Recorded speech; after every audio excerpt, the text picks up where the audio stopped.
everybody, and welcome to the newest indoor adventure in the Four Keeps, Departure Part 9. Today is May 3rd, 2021, and you are loved. That is a very important thing that we like to remind each and every single one of our viewers and listeners at the beginning of each and every single one of these games. If this is your first time joining us, you can go to youtube.com/indooradventures to check up on all of the VODs of each of the games that we have played up until this point, including full playthroughs of Curse of Strahd, Ghost of Saltmarsh, Waterdeep Dragon Heist, Tomb of Annihilation, Tyrant Security, and many more to come.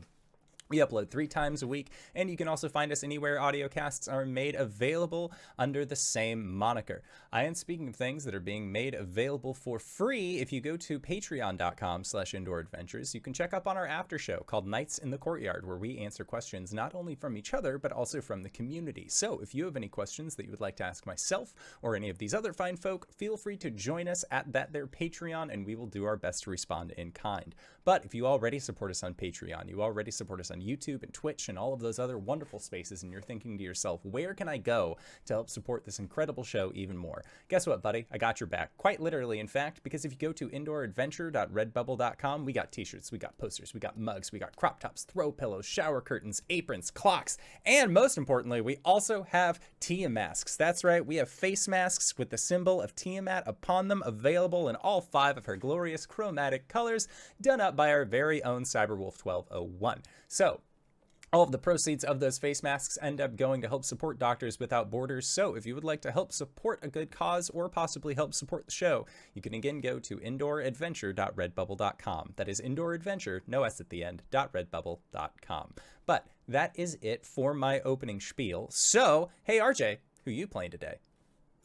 Hey everybody, I'm RJ, he, him, and today I'll be playing Caelum, the Shatterkai Wizard, also he, him. Hello, I'm LBHackEmUp. I'm playing Gwen, the Halfling Barbarian Fighter. Both she, her. I'm Cyber.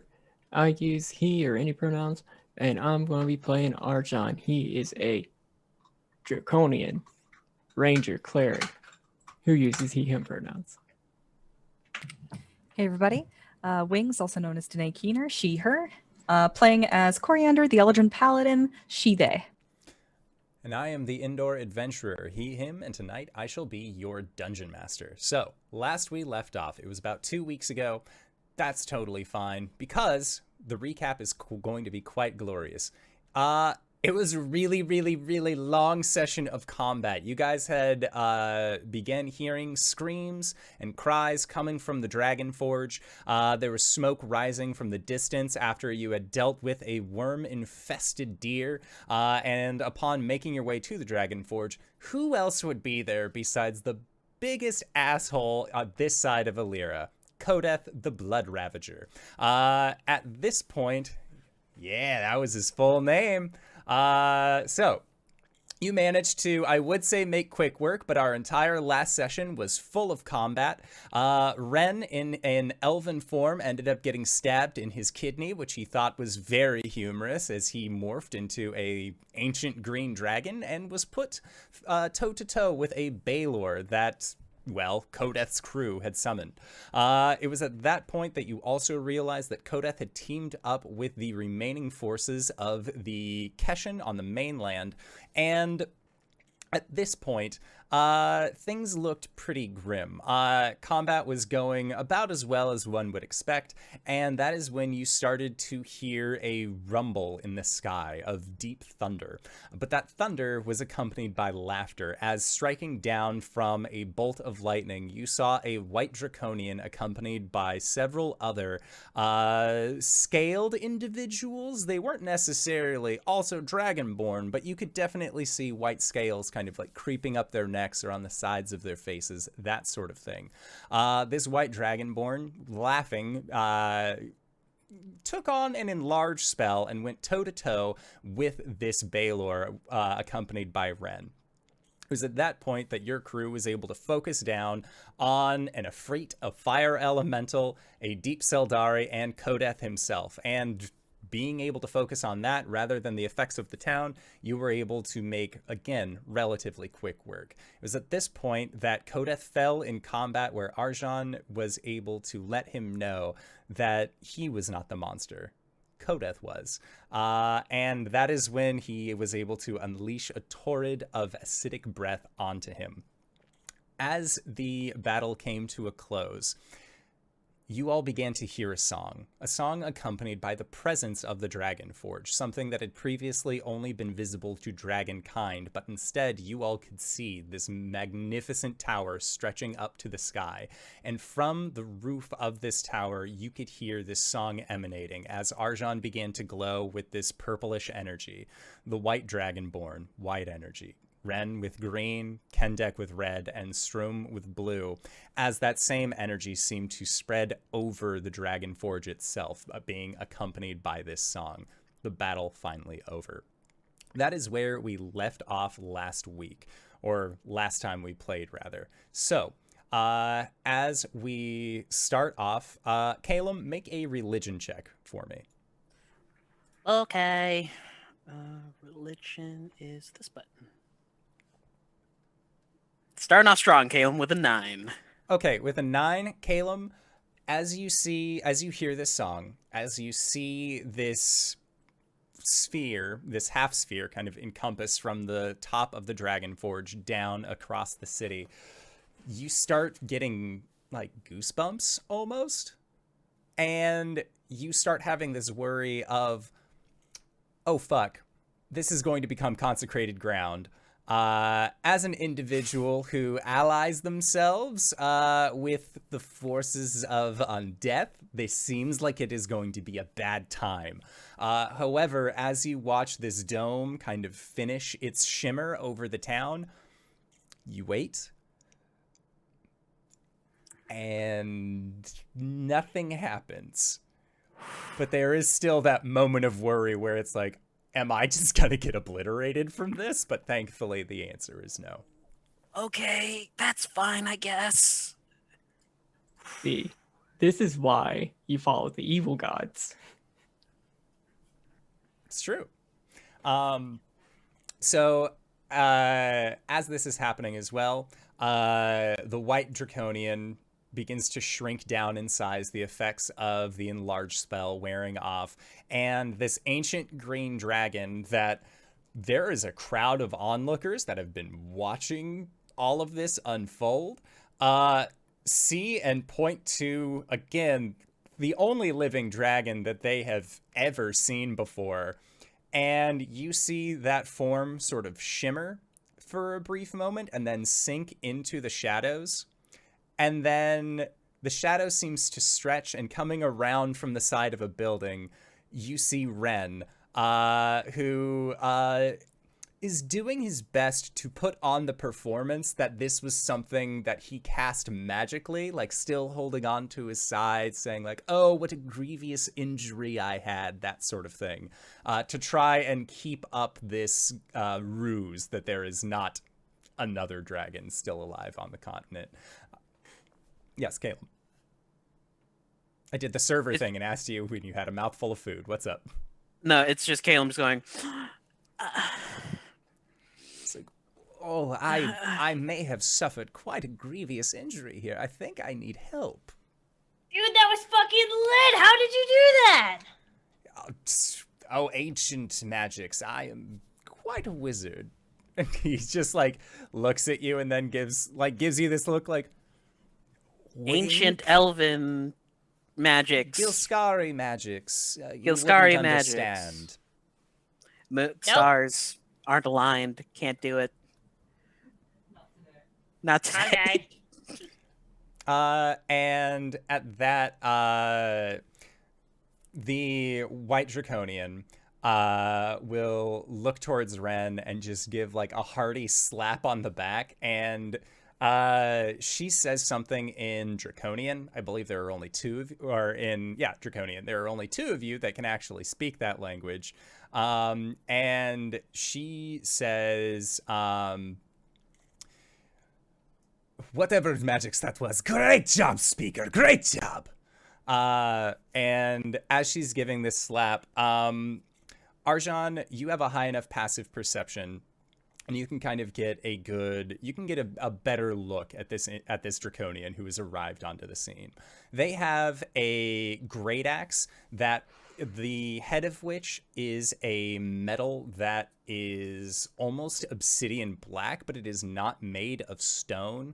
You can see that she wears like these leather bracers and wraps on her legs that have what looks like chunks of gems sort of like decoratively put in there.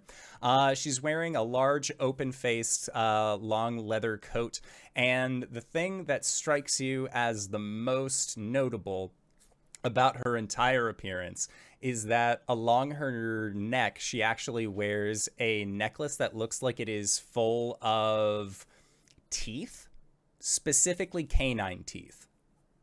And from your positioning, they don't look like they are animal teeth, but they look like they're almost humanoid.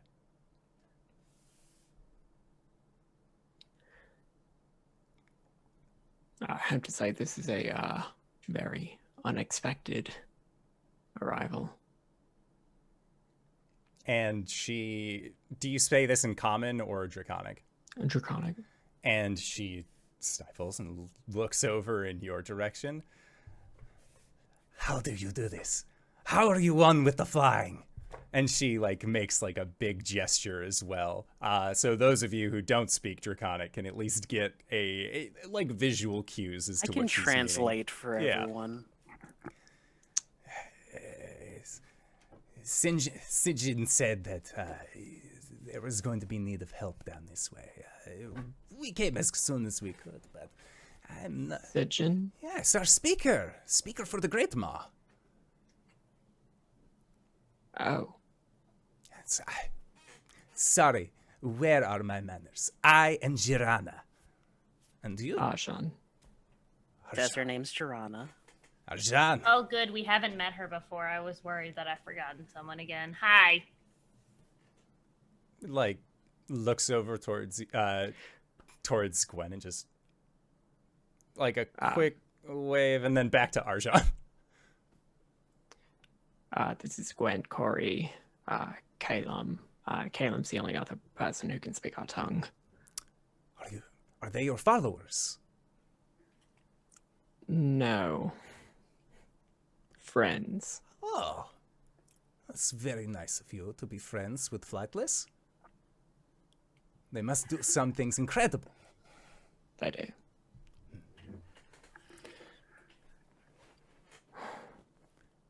How Tell her she's really good at fighting.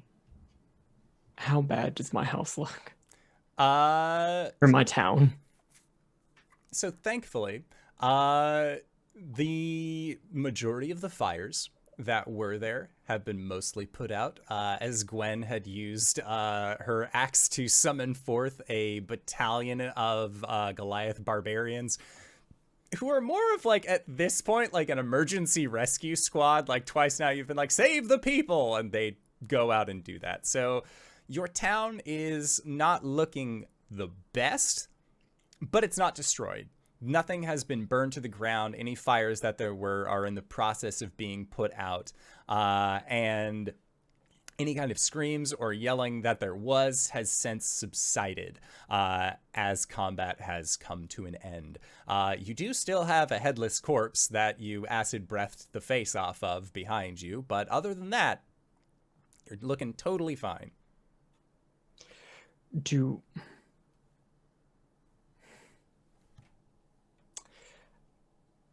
With all the people that have been arriving, is there anybody who can provide enough food to properly host this like tribe of arrivals? Yes, thankfully there was only about 5 of them that showed up of this new group. But thankfully, Ren has been stockpiling food, helping things kind of get moving with the development of the town. So you will have enough to support everyone here. That's a non-issue. Ren, would you happen to have some sort of notation or registry of what materials were used in the formation of the houses here? Well, I could always check the books, but oh, this deep injury, I will have to be bedridden for quite some time. And he gives you a wink. Here, accompany me to my chamber. Are you really the Liar King? Was that a title? Am I misremembering No, that? he was called the Liar King before. Oh my god. Sorry, I'm just riding a high. I haven't been like that in quite some time, and it's like, I'm still full of it. Yeah, you're full of something. Blood Someone's gonna have to and explain this to me later. humanoid guts that almost were spilled onto the ground. Oh, woe is me. I'm being rude. Welcome. I'm sure that we have a place for you to stay. How long are you going to be staying? And also, thank you for helping defend this place. The speaker said this place was... She did not know where this place was. But I could hear it. I could hear the song. It was like honing me in this where I needed to go. And then, as we arrive, there's fire, there is bloodshed, there is that big red thing that exploded when I killed it. It was incredible. Does this happen to you often? More often than I'm comfortable with. I would actually. love to stay for a long time then. Then make yourself at home. And she calls out, and it's strange because it is almost like she's speaking in Draconic, but it is similar to the Gilskari, where it's a mix of Draconic and some other language. And the individuals that she arrived with, like, they hear her call out, and they all, like, nod, give thumbs up, and then begin going to actually help alleviate. You see one of them begins, they will pull out, like, they have cases on either of their hands, and as they clack them together, you see lightning spark, and as they pull back, they push forward, and a big burst of wind will actually douse one of the fires that is nearby, and her group is actually going to go out and help salvage the town that she can. She says, if I'm going to make it like my home, I'd prefer my home not to be on fire, so don't mind if I help. And yeah, she will, she says, are there more like you, more like us? Who's your There are ancestor? 3 of us. 3? Oh, well, yourself, me, and our Forge Master. I'd like to meet this Forge Master. But first, home should not be on fire. Yes, please find yourself a home. Yes. And she just, like, turns and begins walking in the direction of this town, and you just hear her start cackling as she does. There's, like, a member of the Keshin that's trying to run away, and she just points towards them and starts, like, chasing after them at full speed. Maybe it's the translation. Is she a bitch? Are we cool with her? I think we're cool with her.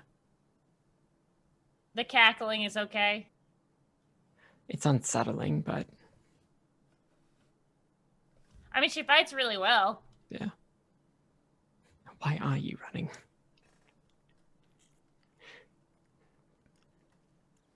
I'll have the Goliaths put out some fires too. Okay. Because they'll be up for an hour, right? Yeah. And that lasted like 5 minutes. Not even. All things considered, that combat lasted maybe like 45 seconds tops. It's a long time. Whereas Ren is putting on an act of like acting more hurt than he actually is. Cori is doing the opposite, where there are just like basically make sure everyone's okay, like taps Gwen for some cure wounds, and it's all like, all right, cool. Girana seems neat. Okay, bye. And then like Cori just kind of like goes into a building and finds a place to sit down and just passes the fuck out because she is completely out of hit dice. And as you said, use them all up within 45 seconds. Cori's got big sleepy energy right now. Yeah, she does. Okay, so Cori, you were going into a building to just kind of like flump. Yep. She like walks into a building, kind of leans against the wall, and then just slides down and then stays there for the next 4 hours. For sure. Caelum's gonna follow Ren, take a quick short rest, and look through some ledgers. Yeah. And Ren, as you're walking up, he's just like, you know, it's been a long time since anyone actually stabbed me. Now that I think about it, it's probably been at least 60, 80 years. I mean, I've had a boar try and gore me once, but that was a mistake on the boar's end. It really shouldn't have tried to do that. Was I overselling it? I haven't been injured as a humanoid.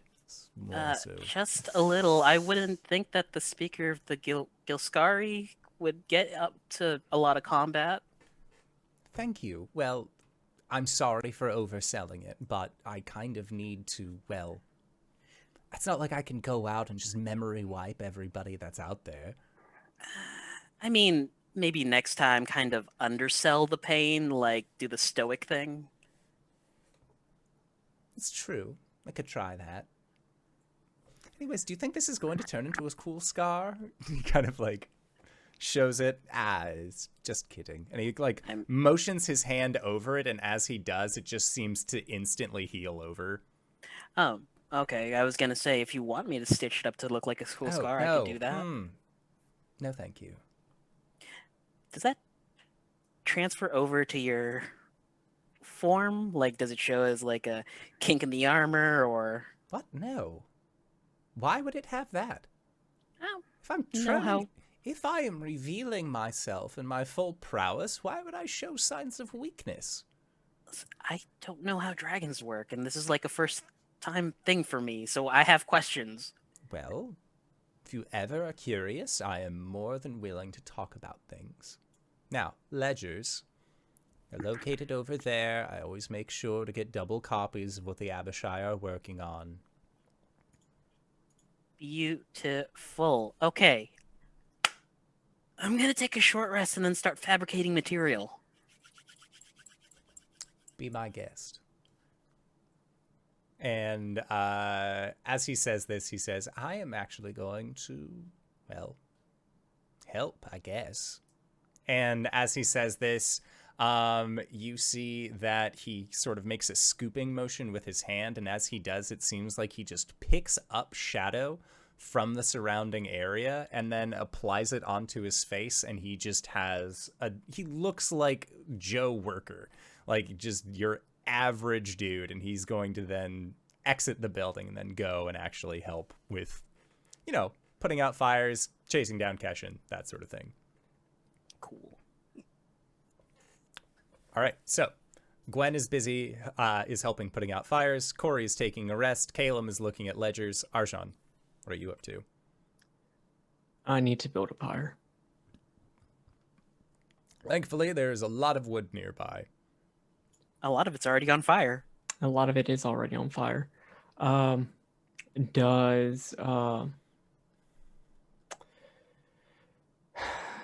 Kodeth have a talisman trinket, something that links him to his patron? Yeah, I think he probably would have made one. And when you go and like, do you ask him about it, or are you just like going into the forge like finding something real quick? Kodeth? Yeah. Or no, not Kodeth. Sorry, I was thinking Kendex. Same problem as 2 weeks ago. Yes. Kodeth definitely has something on him that links him to his patron, and as you are looking at it, it looks like a medallion that has a very, very fancy M written on it.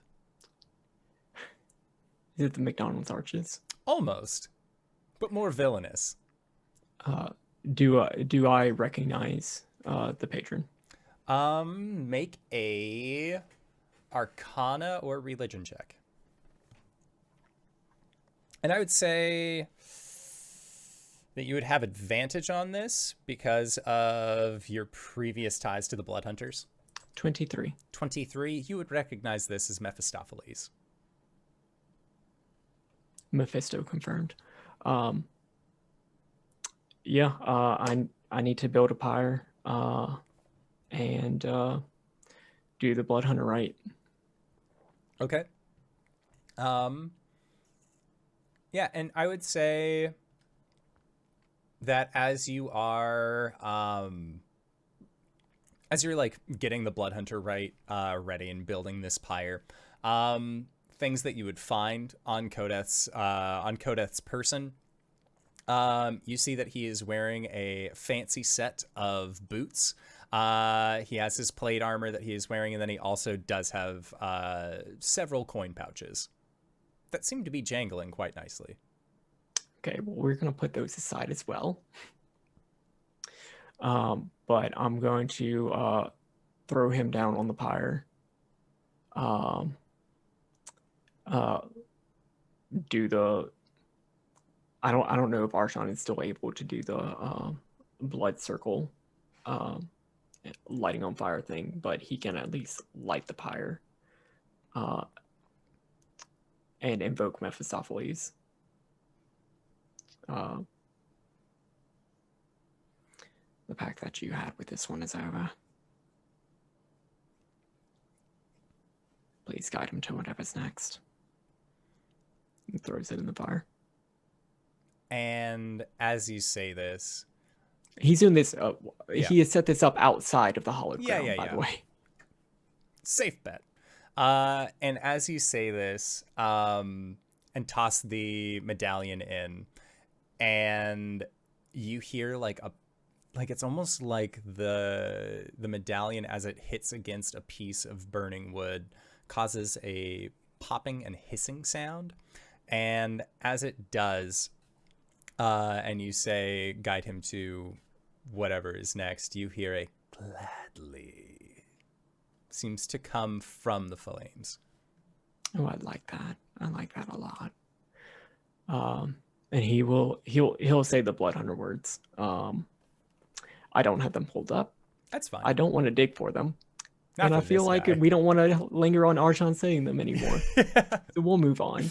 Okay, so that is, I would say that takes you about the time of a short rest. So as Caelum is looking through ledgers and Gwen is finishing putting up fires, Arjhan, by the time that you return,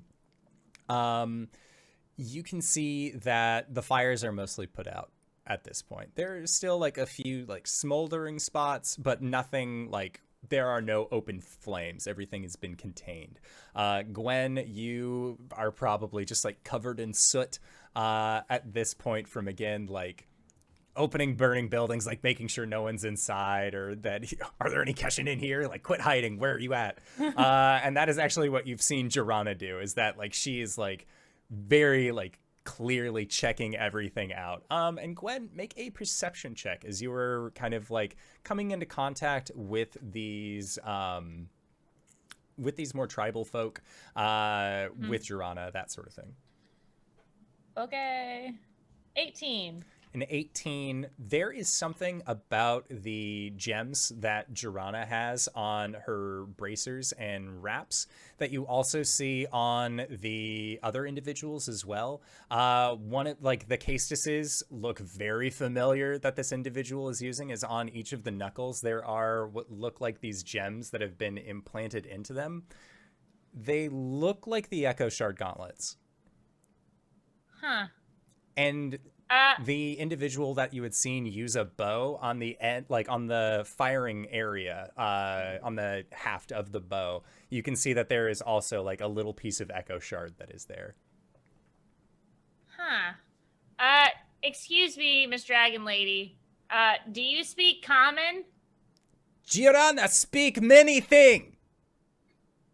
Did you feel more comfortable speaking giant if you speak that? She tilts her head. I'm just trying to make you comfortable here. She squints.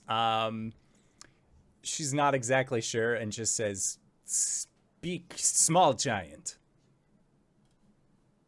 Okay. I thought she was calling me a small giant for a second there. I'm Gwen, tribe leader under the Goliath tribe. This is basically what Jirana is hearing. The three you are of them have cutting frozen. out a little bit. Yeah. I'm sorry. I'm speaking in common. I am. Gwen's just explaining that she's leader of Tread Thunder clan, and hold up her. My connection is unstable. This is what you get for all being on different computers. Good. We back? It's coming back ever so slightly. This is basically what Jirana is able to understand. It's just like such broken bits of your common phrases it's coming through. She'll show off her gauntlets. And then Jirana, like her eyes get big and you see that she has a very wide smile and she points to her own bracers as well. And then like points to her own bracers like, oh, it's the same. Yeah, and she'll like turn around and show off her back tattoo. The tribal one. Jirana thinks that it, she like emotes that like she thinks that it's cool. All right, cool. Where the fuck did Caelum go? Is Arjhan close? Yeah, at this point you see Arjhan is like coming in from the woods having made like a little aside. You also see that Kodeth's body is not there, so you're assuming that he was doing Bloodhunter stuff. Okay. She'll motion for Arjhan to come in. Can you let her know that I am the leader of the Tread Thunder clan and ask her if she has any connection with the Goliaths? Yeah, I will relay that. Jirana says that she has that the Unan have no Goliaths. Does that tribe name sound familiar? It does not. Ask her where she got the things that match mine. And what did you call them? Echo Shard. No, the Unan. the punchy thing, the punchy weapon. Saestis. And the Saestis. How did you come across that? And Jirana says that she is from the mountains. And specifically, like, the mountains to the north are called the Echo Shard Mountains because of their prevalence of this material. Okay. She lives in the far northern reaches. These minerals are fairly common where she comes from. So as far as, like, working with metals, it's not something that they do primarily, but using these gems, using those instead, that's something that's much more common for them. Mm-hmm. Cool. Tell her she fights well. You fight well. You see that she, like, puffs up her chest a little bit and says, I did not survive 23 long winters without learning how to fight. Oh, she's old. 23. 23. She a baby. That doesn't match up to. Okay, so that's older than Arjhan. Significantly older than Kendek. And your ancestors. What do you know of your origin? My origin is vast, full of story and grandeur. She says, I am a descendant of Great Ma, the ever-feasting, as are all of us, blessed by them. And she will explain that in the as far as her people's history, there was a great white dragon that had lived named Great Ma the Ever Feasting. The Yunnan people respected Great Ma for their hunting prowess, their size, and the fact that it could kill their entire group of people very, very easily. So instead of being afraid of it, they showed it respect and reverence and treated this white dragon almost like a god. And this white dragon, as not necessarily thanks, but realizing, oh, they will just keep feeding me things if I just don't eat them. Like, they will feed me bigger and tastier things than them if I just, like, don't eat them right away.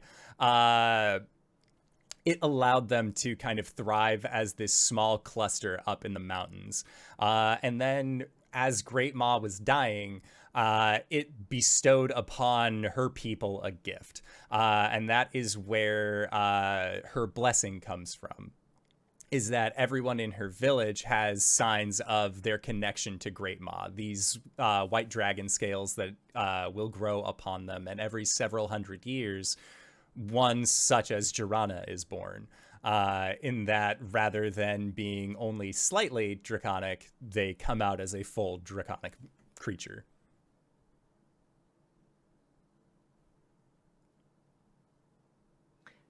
And this is a purely physical thing. They've never, like, manifested. I'm not sure what that word means. Well, in my case, my dragon ancestor, his soul lived within me and spoke to me and tried to take over my body multiple times. And you did not let them? If Great Ma asked me to use my body in order to bring about an age of dragons, I would let it. My father and I have a very different relationship. Makes sense. I'm going to say in common to Arjhan, sort of as an aside, should we tell her about the whole five-headed friend you have?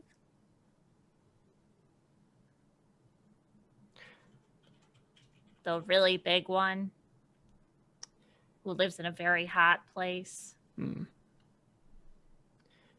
what do you know about the Scale Tyrant?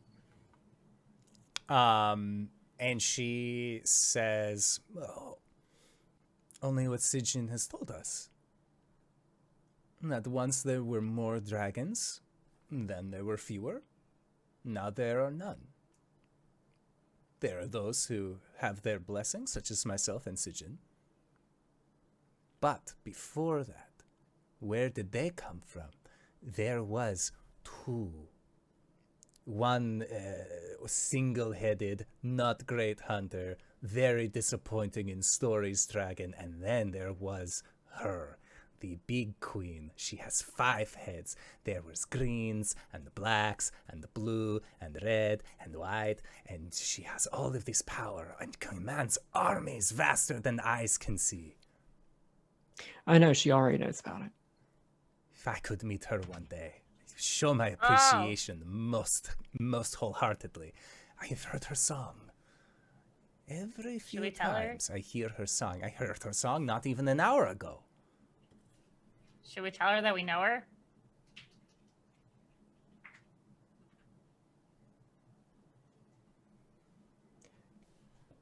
Just smiles. I don't know. All right. I don't know if she wants me to, like, make this a matter of faith or not. All right, cool. Have you met Arask? Have you met Arask? Who is Rask? Shiny dragon. Shiny dragons are like the big single-headed hunter. That is what Sijin has told us. Okay. They have not. Oh. Do you know about this, Sijin? Can we meet this Sijin? If you come back to Grey Ma or Great Ma Cavern, yes. Ask her if they're interested in trading. I'm just trying to hook up with the Goliaths. It's a new outpost. And we'll talk about that. That might actually need to be something that we go through Sijin for. Whenever she's saying Great Maw Cavern, is she talking about back in the Echo Shard? Yes, she's talking about her home. Okay. Right now, Sitchin is currently doing her best to fight off against the Iskin. They come every winter when the nights are longest. Tell me more. Well, Iskin, they look like, and she points over towards a humanoid that is currently like walking by. They look like them, but they have long teeth, and they will always try their best to hunt others whenever it is darkest. Up near Great Maw, there is a period of about, it is like one long day. It lasts forever, seemingly so. But, yes, Caelum. Motherfucker, are you talking about vampires? Looking at the teeth that she is wearing on a necklace, you're thinking that she's talking about vampires. I'm not in this scene. You are not.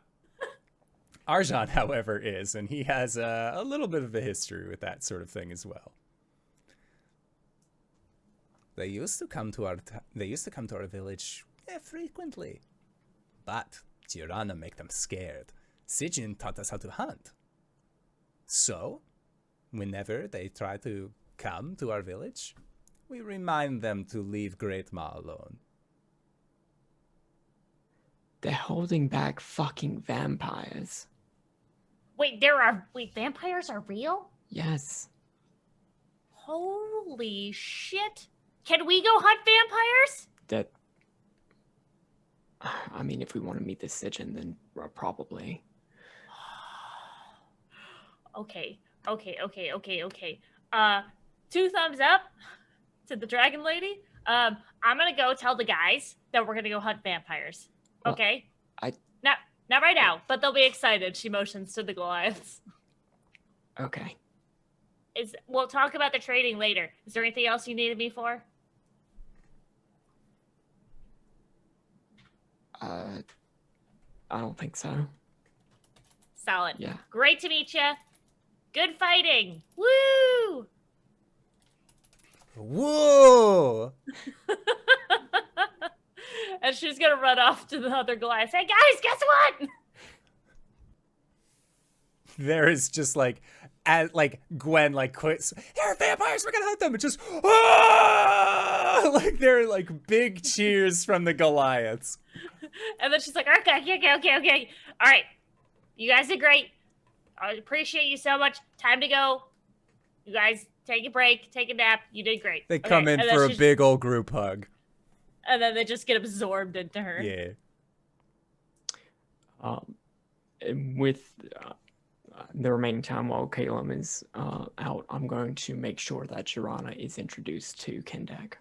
Yeah. When she meets Kendek like removes the helmet that he is wearing on this kind of like reddish looking plate mail, and she just gives him like a big smack on the back, and then also tells him like, you were a great fighter. Like she really enjoyed the bits that she was able to see of him fight, and he just is like he just doesn't know how to respond to somebody that is being just as brunt and rowdy as Girana. And he just sort of like nods and says that she wasn't half bad either. And she looks like almost offended at being called half bad. And she's like, not half bad. I was incredible. Tiny one said so. And then like points in the direction of Gwen. And at that, Stroom will actually come up as well, as he had been following Kendek. And Girana will lean down and say, what is this? What is small great one doing here? That is Stroon. Stroon is the Drake that was holding the place down before Kendek and I got here. Stroon. And she like gets down to be on eye level and extends her hand out, and Stroon just sort of like squinches up the nose a little bit and then smells, and then as they get closer, Girana starts like rubbing and massaging like the lower neck of Stroon, and you hear like there's like this.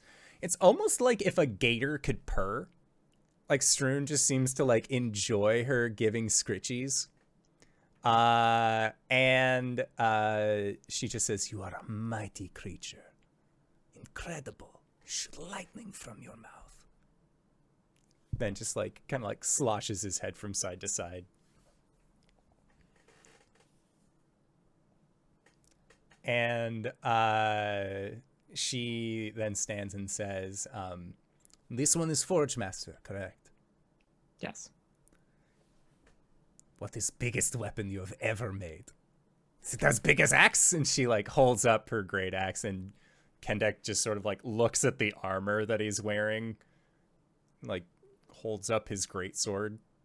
And like he just does not know how to communicate with this kind of person. He's used to communicating with Gwen, but this is like also his height. Like Jirana is roughly around 8 feet tall.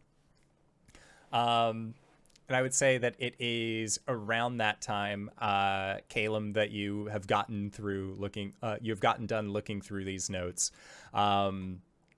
and you come out onto the land as well, or the landing, and you see these 3 Dragonborn speaking to each other, as well, or these 3 Draconians speaking to each other, as well as Stroon, who is currently there, but just like looks up, and like seems to be following along with their conversation, but is almost expecting more pets. He'll give a wave to Arjhan and like kind of mouth everything okay, like raising the bottom of the mask. Arjhan thumbs up. Cool. Well, this is gonna suck. And he will walk out into town and start asking people to help collect like trees and detritus and kind of start piling them up in the center of town. Okay. Yeah, as you are asking for this, the tribesmen are going to come over as well. And they speak to you, but they, seeing as you had been translating earlier and they had seen you do this, they are going to ask if kind of like, "Oh, is there anything that we can do to help in Draconic?" And when you let them know, one of them kind of like nods and says, "I can fell trees." And you see that they have a hand axe on their hilt, and the axe head is actually made of this same gem-like material that you've seen on Gwen's gauntlets before. And you watch as they will exit the barrier, go up to one of these trees that you have asked, like, "Oh, can you cut them down?" And as they rear back, you see the axe head begin to glow with this electric blue, and they cut forward as almost like an arc beam just shoots forward and cuts through about 5 different trees as they all begin to fall. And they turn, put their hands on their hips, and in Draconic, "I can fell trees." Caelum takes a step to the right as one crashes next to him. "You can fell trees." And very well. The one with the bow comes up and like pats the other on the back and says, "Falling them and cleaning them are 2 different things." I can do that. The one with the bow just calls the other one Dorn. So Dorn is the one with the axe. And over the process of the next 10 minutes, Caelum takes a hand, drags it through the air, and there's a shadowy, like, doppelganger of himself that steps out. As he casts Fabricate, and it begins to, like, hew the tree and then process it into raw lumber. Hell yeah. I would also say during this time, the tribesmen that are here will introduce themselves to you. The one with the bow, his name is Tengen. There is Dorn, who uses the axe. Haida is the one with the Caestus. And then there is Saldo. And Saldo does not speak. And they inform you that Saldo lost their tongue. It's a very funny story. They will never be able to tell you about it. Oh, okay. And they all seem to like have a really good time with this, and Saldo just like stone face, like give them an axe and they just like affirmative nod and go over. Well, you all seem like a rowdy isn't the right word. Effective bunch. And they all look at each other just like, yeah, like they enjoy being called effective.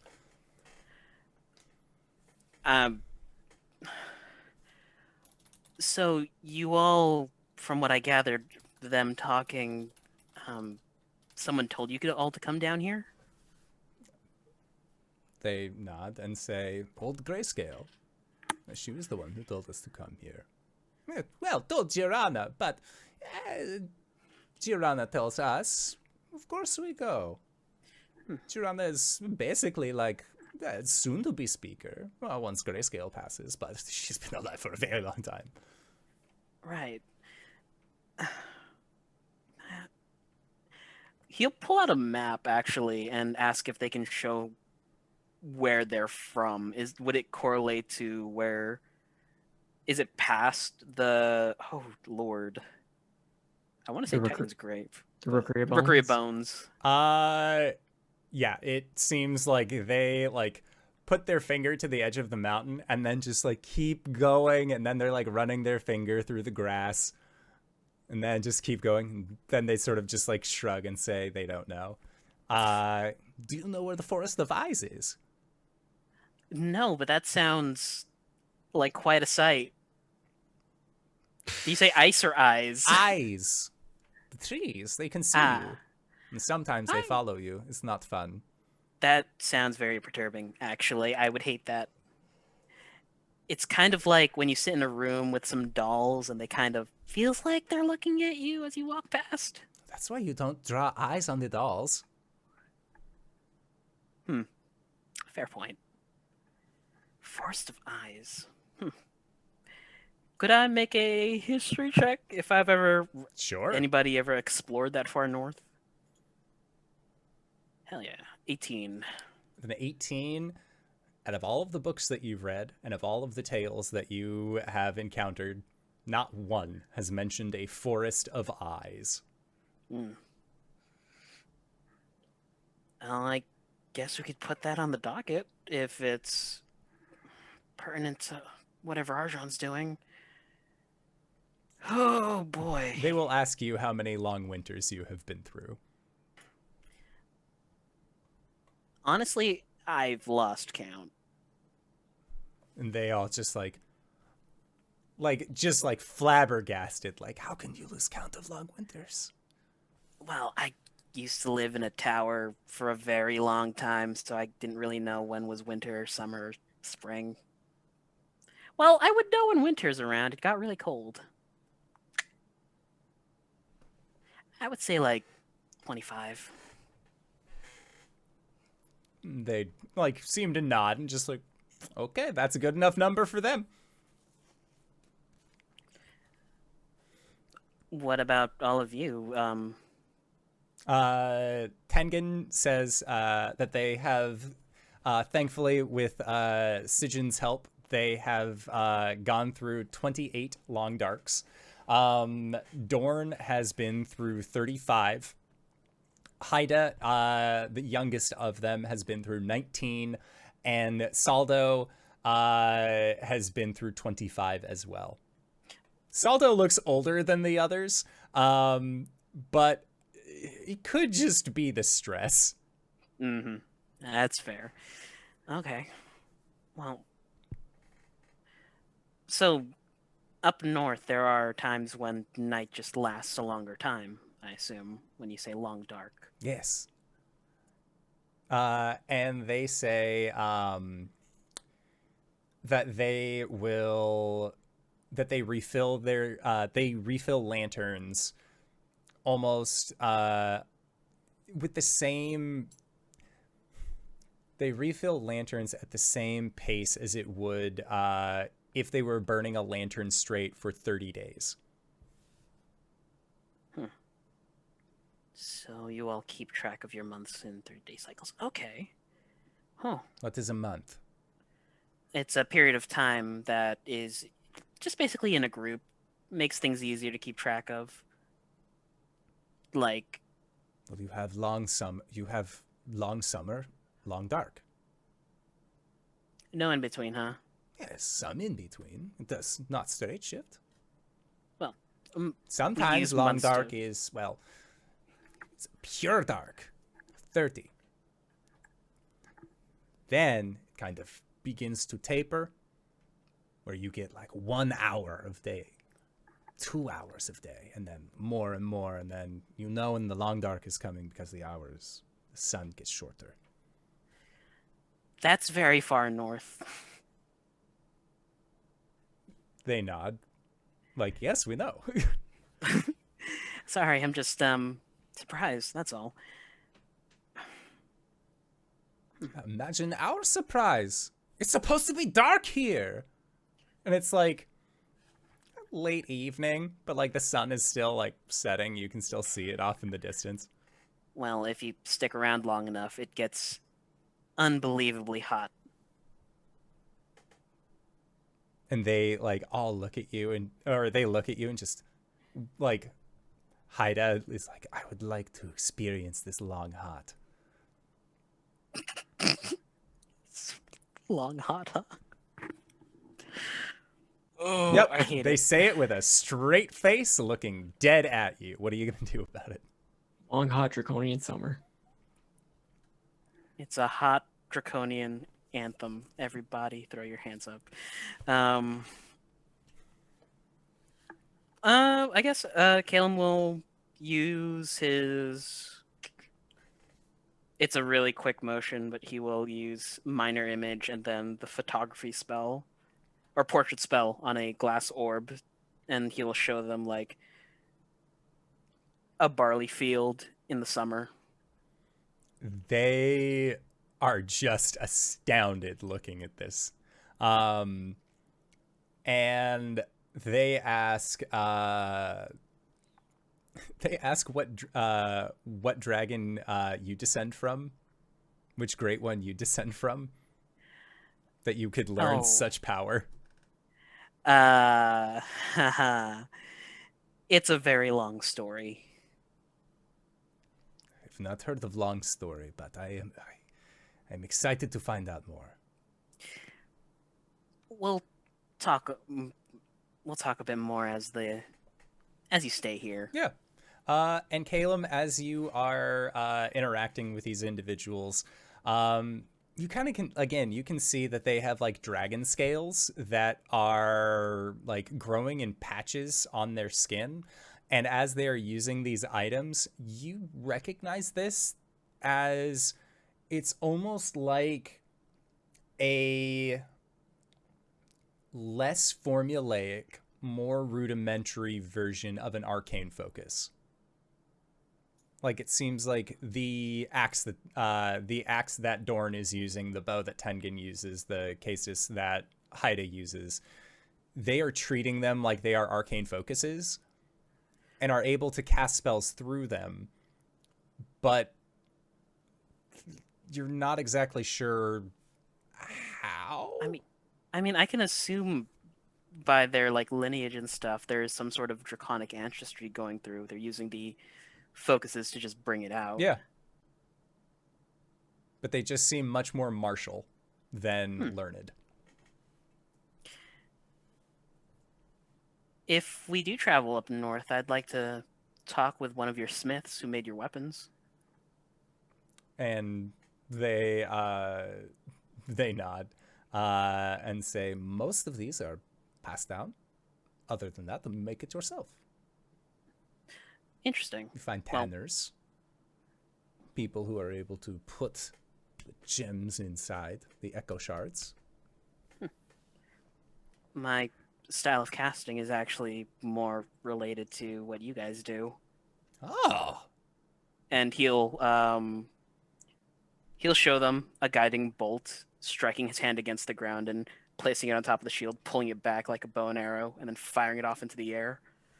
Dorn just starts like using the back of his hand to beat on Tengen's chest and like points at you while he's doing it. And like you hear him quickly say, like, oh, his is way better than yours. And Tengen just like, shut the fuck up. Like, it's not about the size of the bolt. Well, I could only do it a couple of times. I'm pretty sure you've mastered your skill. And they just sort of like brush you off and say they're sure that Long Story's power flows through you just fine. Long Story? Yes, that is where you said you got your power from. Oh. Huh. Haha. Right. Well, it was a pleasure meeting all of you. And they say like affirmative likewise. Then we'll go back to just like cleaning up a bunch of the brush, making sure that even like your fabricate can only do so much. They are just like, okay, now it's time to like cut wood. We are good at chopping wood. But then like you have to like explain to them it needs to be this specific length. We need to do it this way. Like you're not sure if they use wood to build houses. Mm-hmm. But he'll cast like 2 fabricates and there's just a pile of raw material for builders to use. Yeah. And I would say this is about like hour and a half in. So Gwen, you have like you are currently probably helping like cut down the surrounding woodlands, make sure that everyone's okay. You see that Arjhan is having a brief meeting, communication with like you were there when she mentioned like, oh yeah, we hunt vampires, which is what you like immediately had to run off to tell the group about. So I feel like you probably like as Caelum's like wrapping up on this, you rush over to him, like let him know, like, oh my god, Caelum, Hi. we're gonna go fight vampires. What? In the Echo Shard Mountains, they go fight vampires there. We're gonna go fight them. Looks over to Arjhan. Shakes his head. Arjhan said we could. Shakes his head. Okay, you know what? After we take care of all the things we need to take care of here, we can travel up north and fight all the vampires you want. Fucking yes! I wouldn't get into any wrestling competitions with them, though. Why not? Because then they could bite your neck easier. Yeah, but I don't, like, that's not like a vampire could, you know, like, poison me. That's how they turn you. Yeah, but, like, that's for, like, weak people.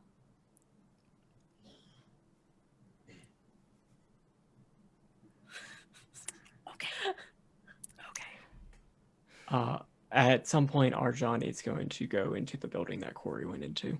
Yeah, I would say, Arjhan, that it's very apparent that Cori is missing. Usually she's like immediately tending to the wounded or like trying to like always like bolster the troops, that kind of thing. But she's just vacant at this point, and you had seen the building that she was like, I'm just going to take a quick rest. So yeah, you were able to go into the building.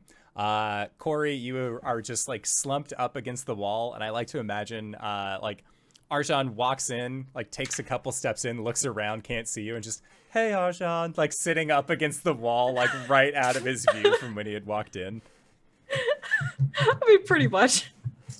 Oh. Are you alright? Yep. Oh, just taking a rest. Did I miss anything? Not really. Just I guess welcoming the in-laws or extended family. Like, what time of day is it at this point? It's evening. The Evening. sun's down at this point, but it's still active outside. Just like squints out the window. It's like, is that sun rising or setting? Setting.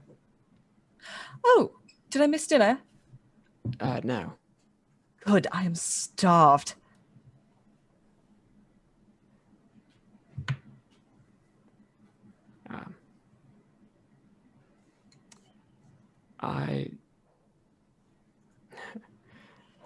I never thanked you for saving me from Kodeth. You didn't have to. but I'm going to. Well, you're welcome. I'd do it again. I'd probably ask first. I'm sorry that I let my honor, or my perception of honor, with these people that have been awful to me.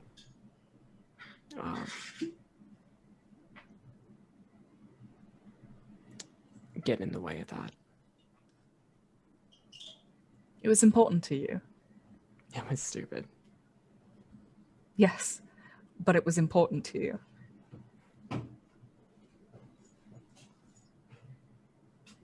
Thank you, Cori. Well, thank you. It's not like I haven't done anything stupid.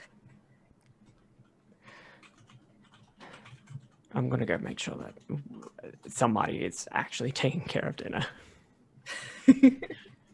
Cori is going to go find something enormous to consume. Oh yeah. She has a godlike appetite. Hey. No. Yeah, I would say You need a big god. Or a big pizza. Yeah, I would You say need a big saw.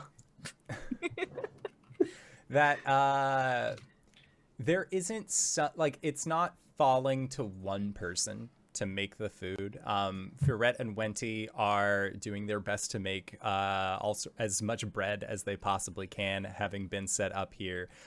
Some of the other farmers are also bringing out their supplies, and it is effectively just a long line of just kind of like a make your own sandwich bar kind of thing. Like they can cut up the bread super easy, and then just like, all right, here's all the schmutz. Like there are big rounds of tomatoes. There is it's dried meat. It's not the best. It wasn't necessarily meant for sandwich fixings, but it'll feed everybody who's here.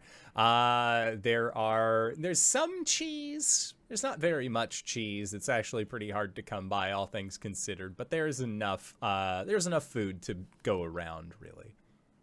Excellent. Cori's metabolism has gotten whack. So I imagine she's gonna she'll start off by just grabbing an entire loaf of bread and she's gonna snack on that whilst she gets her sandwich put together. Like literally while she was talking to Arjhan, there was probably a moment of silence and that was punctuated by her stomach growling. Oh yeah. She goes and gets some food. So Cori eats. Cori's portion is about the same size as Arjhan typically gets. Yep. Also, as a big boy who consumes a lot of calories. I'm going to expend my last 4th level spell slot for this, but I'm going to select all of the sandwich ingredients as raw material and fabricate sandwiches. Amazing.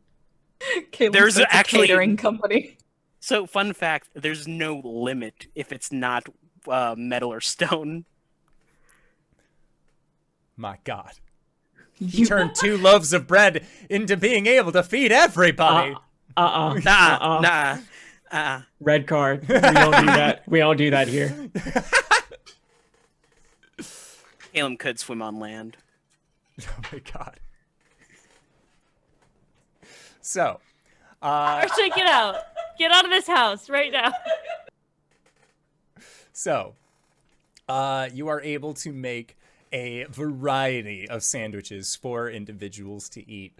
And the Unan, the tribesmen that have showed up with Jirana, they have never seen magic like this before. And it is the coolest thing to them. Like, Jirana, you hear her in Draconic call back to her allies and says, "Tonight we shall dine like Great Ma herself." And at that, you see her put 4 sandwiches on her plate. Like the rest of the Unan are 2 sandwiches apiece. Like the smallest Unan eats like Arjhan. just like, or is at least trying to, like the fact that food is so plentiful right now. They are just like, yes, all of it. Their eyes are bigger than their tummies at this point. Caelum is just humming to himself. Be our guest, be our guest. Put That's our service to copywritten, the- sir. We can only get Didn't- 5 seconds. It's 15. Not with the mouse.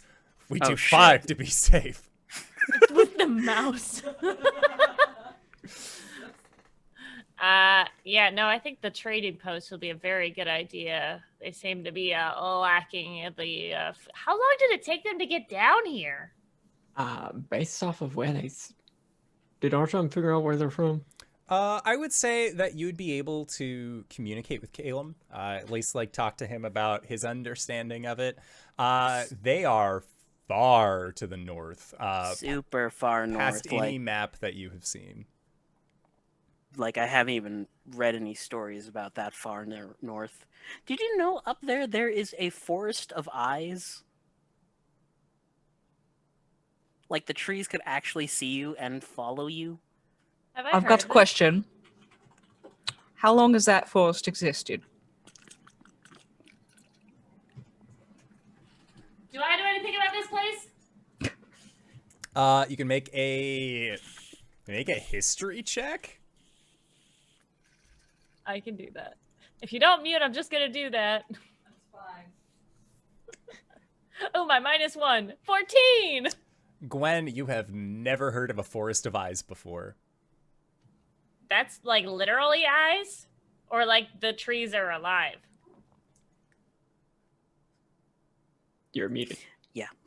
Well, trees are alive, yeah, but from my understanding, they will follow you as you walk, like look at you, wise. Oh, Maybe it's do the you need vampires. directions?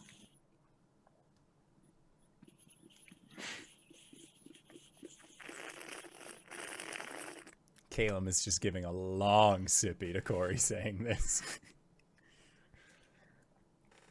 Sometimes the trees like to give you directions. They live their entire lives in the same place. They may as well know the way around. Always they ask the live- locals for help. You know, considering the last tree that tried to give me directions put me into a coma? No, I don't think I'd ask a tree for directions. You need to meet more trees. Consider my opinion of trees a bit stinted at the moment. Another big bite of sandwich. I'll ask one of the Unan if they know how long that Forest of Eyes has been around. They say that the Forest of Eyes is older than Great Maw. Great. Ma. Thank you. Yeah, and they are just like, yeah, no problem. Like, and then, are there more of these things? Like, this is incredible. It's not that they haven't had a sandwich before, but like, magic sandwich. You're gonna have to make them by hand. I'm all tapped out today. Looks over towards the like remnants of food. You can see that like it's sparse. There was enough to feed everybody, but it's not like there was a significant amount of leftovers as a remainder. We can't take food out of Gideon, can we? No.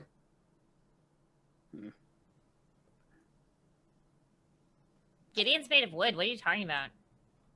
Can't take food out of Gideon. Because it just... Oh, like the food inside of Gideon? Yeah. Oh, I'm sorry. I was the... Big buff draconian people. I understand. Hey, no, I'm spoken for now. I'm not even thinking about how beefy and yummy, well fighting they are. Speaking of, we do need to get him at some point. Yeah. Yeah. Where Wait, did we leave him Philip? somewhere? Philip! He's not here. He's not at the No. house. He's in Marysville. Fuck. Oh, you're right. We left him in Marysville. Okay. Okay. Was it Marysville or Silk Creek? Silk Creek. We left him at the Tyrant Security Branch at Silk Creek. This is true. What? Well, we'll get him after we're done here, right? We need to put a Right. chip on Philip, honestly. I mean, we could. Yeah, we can go whenever. You're cool with just leaving these people here? I told them to make themselves at home. Yes. You like trust them? You look over and Jirana is just like you can see like she's laughing, food spilling out of her mouth, pointing at one of the other Unan who's like big tummy ache from eating too much. Very anime. If they didn't come when they did, I don't know how much of this home would have been left. Yes, I trust them. All right. That's all I need. Also, Caelum, I got cool new shinies from Kodeth, and I would very much like to know what they do. Do you? Will do. I can look at them tomorrow. I need to find Kendek. Yeah, Kendek is not hard to find at this point. Like Kendek came, got food, and then he and Stroon sort of like walked off. It seems like he doesn't like large gatherings of people necessarily. But you know, he's still a present person. At this point, he has kind of like set himself up a little bit farther away from the main group, but he still has people coming up telling him thank you. And he just is like, don't mention it. It's my home too. Hey, Kendek, we're almost done with that project, so I don't know how much longer we'll be staying here. Are you up for a late night? And he nods affirmatively. Would you like to use this as an excuse to get away from everyone here? He nods very quickly and says, I would like that very much. Caelum will head nod towards the forge and start walking. And Kendek just like looks at the last half sandwich that he has, like looks to see that nobody is looking at him directly, like takes a big bite and then hands some to Stroon. And then Stroon just like one bite, like so great that he is getting all of these extra snacks. He also got to eat a bunch of Keshin earlier, so like Stroon is having a great day. And we'll sort of trod along next to you. And as the two of you are making your way into the forge, that is where we are going to go on our break for the evening. So we are going to try and be back in 5 to 10 minutes. So don't go no place unless it's to grab a food, grab a drink, grab a friend, or possibly go to indooradventure.redbubble.com, pick yourself up something nice, and we'll see you guys shortly. All right, everybody. See you soon. And we're back. Oh shit! Fuck! God damn it! Shit! Fuck! Ah! RJ! Did you go live? Okay, we're on. Yes. Okay. Yes, I have been live. Oh my God. Hurry up! It takes so much Hurry longer up! to get over there. Okay, we're ready. For all of those who are joining us via audiocast, I would like to let you know that this was a very physical bit, in which Danae, RJ, and LB are all in the same domicile. So, for the bit, Danae has run very swiftly from her screen to LB's screen to RJ's screen, and then back. And speaking of... It was not a good idea to wear socks. Yeah, their entire floor is Highland wood. Oh no, that's fantastic. But speaking of being back, hello everybody. We have returned. Last we left off, RJ, you were going to, you as Caelum were going to go with Kendek to work on your spear that you have been attempting to craft for quite some time now. So roll me that magical item creation. Roll that beautiful bean footage. Do I have bean footage? Get magic, show some peats. One away from greatness. Can I add a 1 to that because it's a 68? Yeah, I'd say you can turn that to a 69. Nice. That's a house rule. You know that. If ever you're one away. So that's, I believe, a full completion. Most Yeah. excellent. So, Kendek will, as the two of you are working, he is going to ask a question for you, which is, do you ever see things and have them foretell what's happening? I wouldn't say they quite foretell what's going on, but I do see glimpses of who I used to be, to put in simpler terms. And they kind of heavily correlate with what's going on. When I was with the bandits, there would be some mornings where I would look to the horizon, and there would be a woman dressed in red armor. On days that we would do well, she would nod towards me and then ride away. On days where we would be unfortuitous, she would simply leave. Is there some sort of check for the rider in red? Make a religion check. Come on, Caelum, you're good at these. As Kendek says, this morning, I have not seen her in quite some time, but I saw her. She looked at me and nodded. Didn't know what it meant. Well, given your previous dealings with her, that means you were going to succeed today. I got a 26.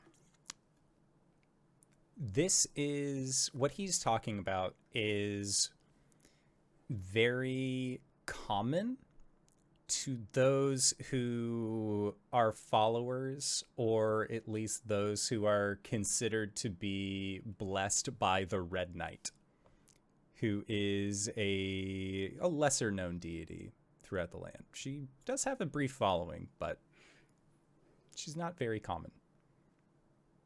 Well, there is a minor deity. I wouldn't call her a minor deity, but the Red Knight. She's a omen of battle, as they say. And if she's appearing to you, maybe she's looking out for you.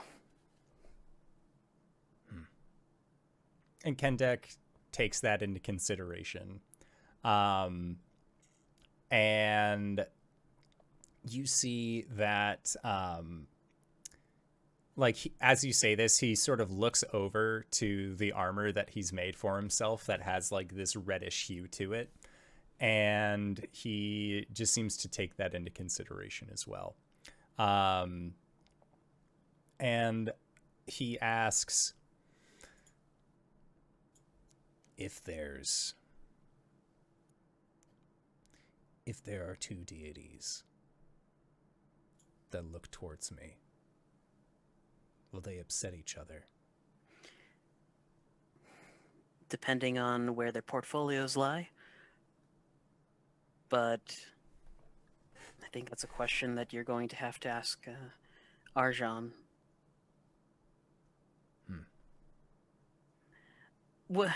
Sometimes some deities will, well, they don't mind quite as much. I follow both Saloon and Mistra, even though their portfolios are the same in Arcana. Their relationship is good with one another. If you have the time, maybe do a little research into the Knight in Red and see if any of their beliefs clash with Tiamat's. And Kendek thinks this over. And he says that he doesn't know where to look, but he will ask Ren next time he sees him if he will at least point him in the right direction. Once they're close to the completion of the spear, Caelum will flip the butt end to Kendek. Do you have a maker's mark? And Kendek thinks about it and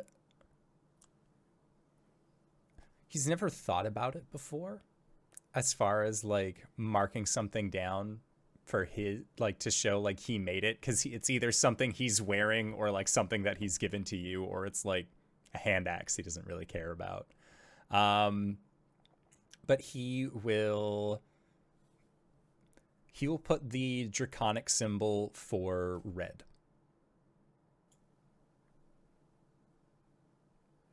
And Caelum will flip it back, look it over, and nod his head. And that is what Kendek has done. So you are spending the rest of your evening working with Kendek late into the night at the forge. At dinner, Ren has shown up with like bandages around his tummy from where he obviously got stabbed. And he is, oh, thank you so much for following, Maddie116S. Thank you. And he is just going to be talking to Jirana, like learning as much as he can. He seems outright fascinated with this individual.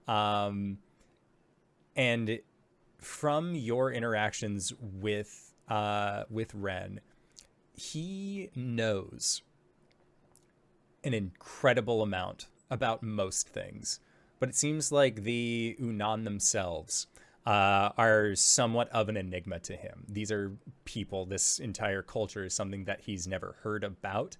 He has heard of Great Ma the Ever Feasting, but as far as where Great Ma went, that was something that he was unaware of. So he is very pleasantly surprised to find out that her legacy lives on in the Yunnan. I would say that with Ren's knowledge and being able to kind of like put information together, he would let you all know that the Yunan's tribe, where the Great Ma Cavern is an incredibly far distance to the north through the lands that are known as the Muskeg. The Muskeg being kind of like this icy swamp that exists to the north of the Sea of Burning Night. Past that, by several hundred miles, there are still the Shard Mountains. As Ren informs you all and lets you all know, if you weren't aware, that the Sea of Burning Night is actually, there is a land bridge that connects Alira and Aldera between the two of themselves, and that being the Muskeg, this incredibly dangerous place. But hearing about like a forest of eyes, Ren is like, oh, tell me more about this. And he is just like eating up everything that they are telling him. And then is just, again, like completely enamored by their stories. It seems as if this is all new information to him. But is there anything that Gwen, Arjhan, and Cori wanted to do while Caelum was working on his spear? How far away is the tribe from here? Your tribe? Yeah. A quick teleport away if you hop inside of your old house. Are they within 10 miles? No. Okay. Gwen might try to talk with Chua and see. I just check in and see how everything's going. Let her know what we just faced. Yeah, Chua will let you know that the tribe is going fine. She saw a strange omen in the sky earlier in the day. It seemed as if like a thundercloud was rolling through, but they saw the flash of what looked like an outline of a dragon, which was very concerning to her anyways. But she's not sure what to make of that, but you are able to let her know, like, oh, it was like a dragon person, but like it's fine, we know them. And so Chua's more like, oh, cool, who are these people? And like letting her know that they also have that they also use echo shards. Chua will let you know that back when the back before the tribes were before that they were like the size that they are, back when it was still just a dispersal of knuckles, which is a smaller Goliath tribe. Back in those days, when the Goliaths were still coming down and then making their way to the plains of Alira, they had actually come from the Echo Shard Mountains. With them, like with the Tread Thunder clan specifically, that was those gauntlets were one of the things that they have brought from the reaches. So you are guessing that maybe years and years, like a long time ago, the two, like the Yunnan and the Tread Thunder, did were able to communicate with each other, or like had some sort of trade, but since arriving in the plains, there has just been very little in terms of communication between the two, to the point where Chua does not know this group of people at all, and you have to kind of explain their backstory to her as well. I'll ask her about if she knows anything about the Forest of Eyes. And when you do, let me see. Chua says that she only knows of a Forest of Eyes as a children's fairy tale. She does not think currently, unless you inform her otherwise, that it is a real place.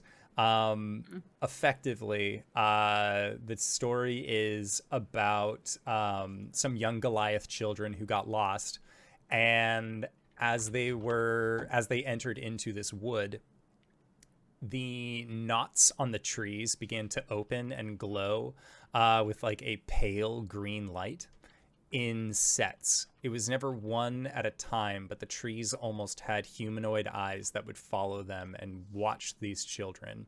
And this fairy tale, this children's tale, does not end happily. The children do not make it out of the woods. They stay lost.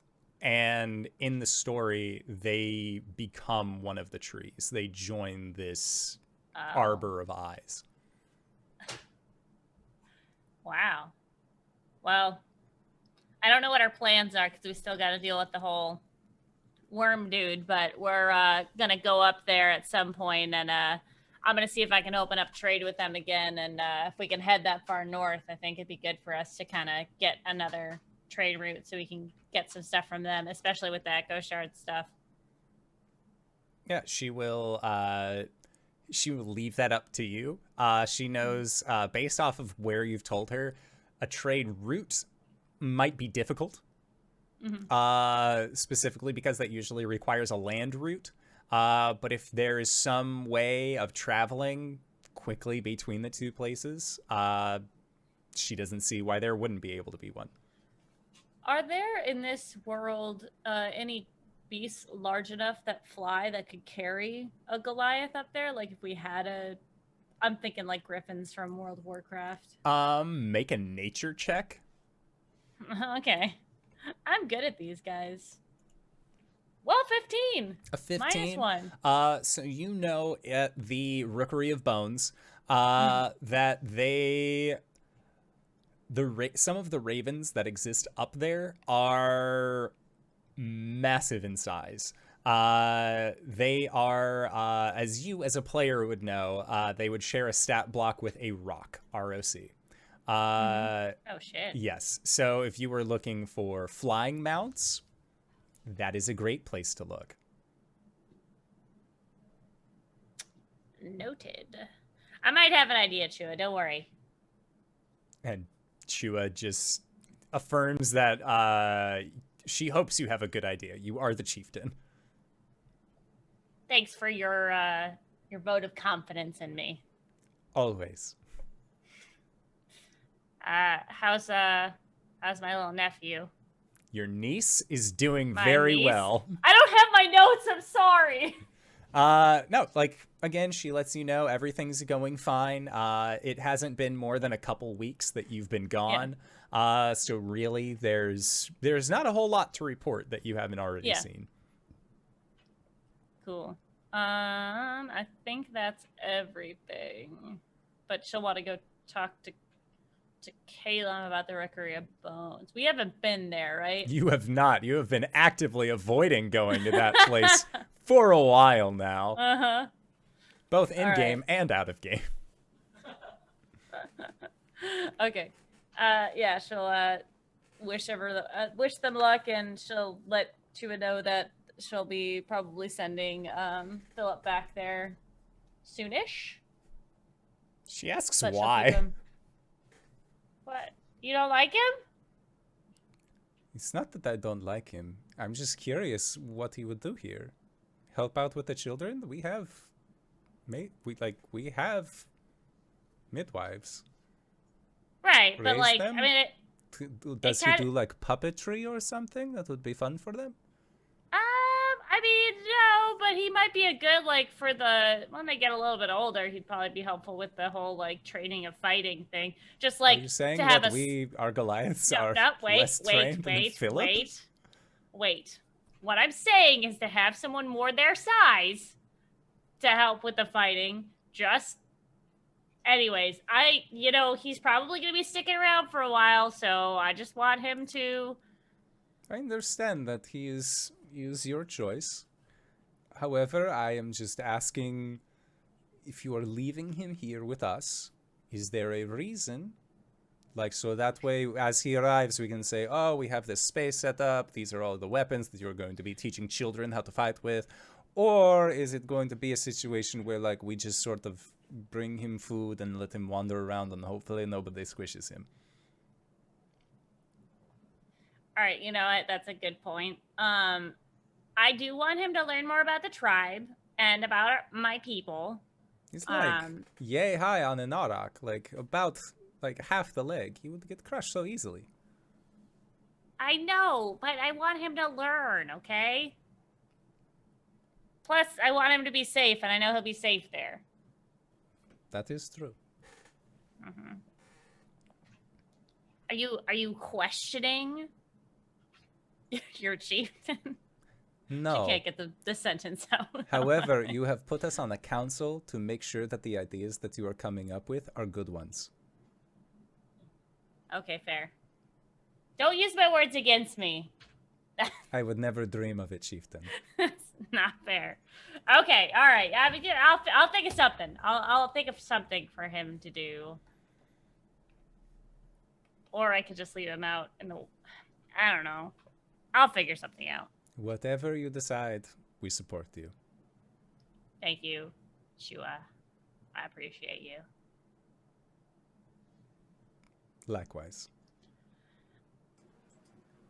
If it comes down to it, not that this is going to happen anytime soon, I just want to make sure that I have all of my, ROCs in a row.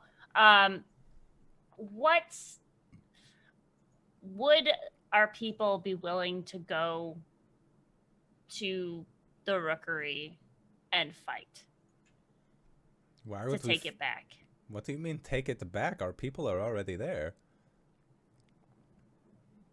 Okay, Not wait. Tread Thunder.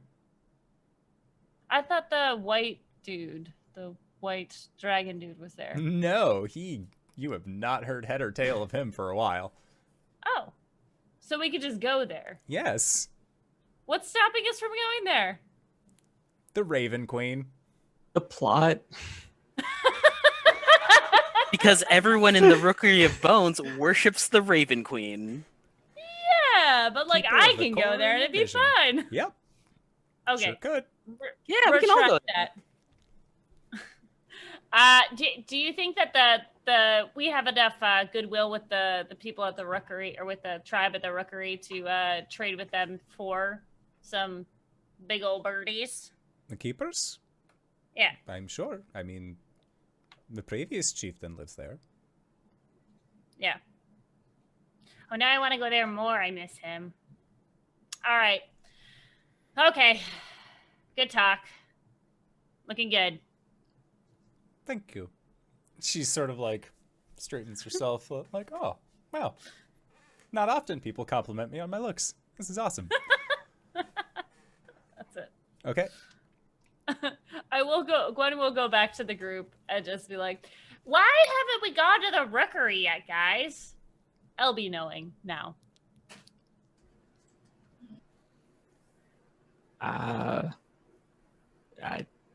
Did we have a reason to go back to the rookery? Well, correct me if I'm wrong. It's been longer for me than it has been for you. The reason why we would have gone to the rookery to begin with is to turn over Caelum to the Raven Queen.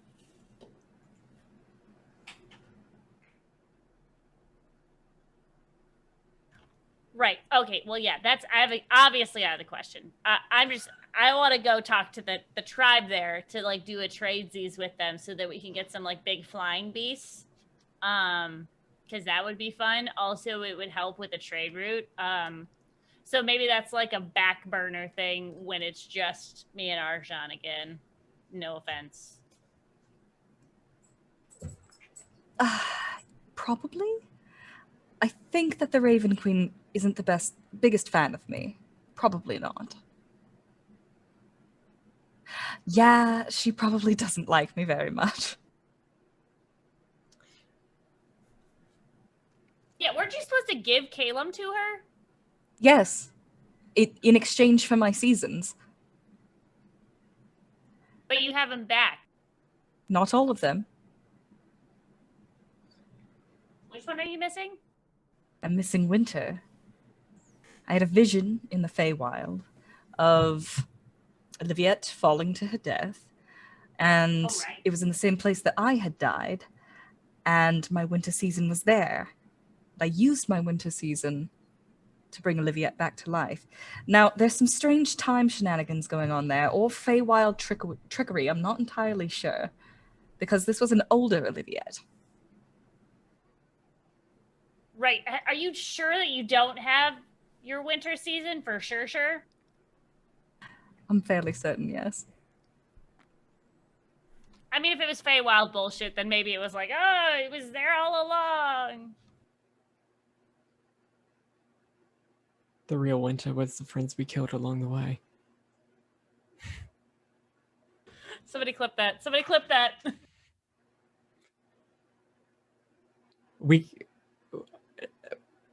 I can't keep doing this. Of course you can, bud. We have to actually start making shirts rather than just coming up with new ideas for them. No, that's effort. No effort, only shirt. Now put that one on a shirt! In a more... Just in Comic Sans. Oh no.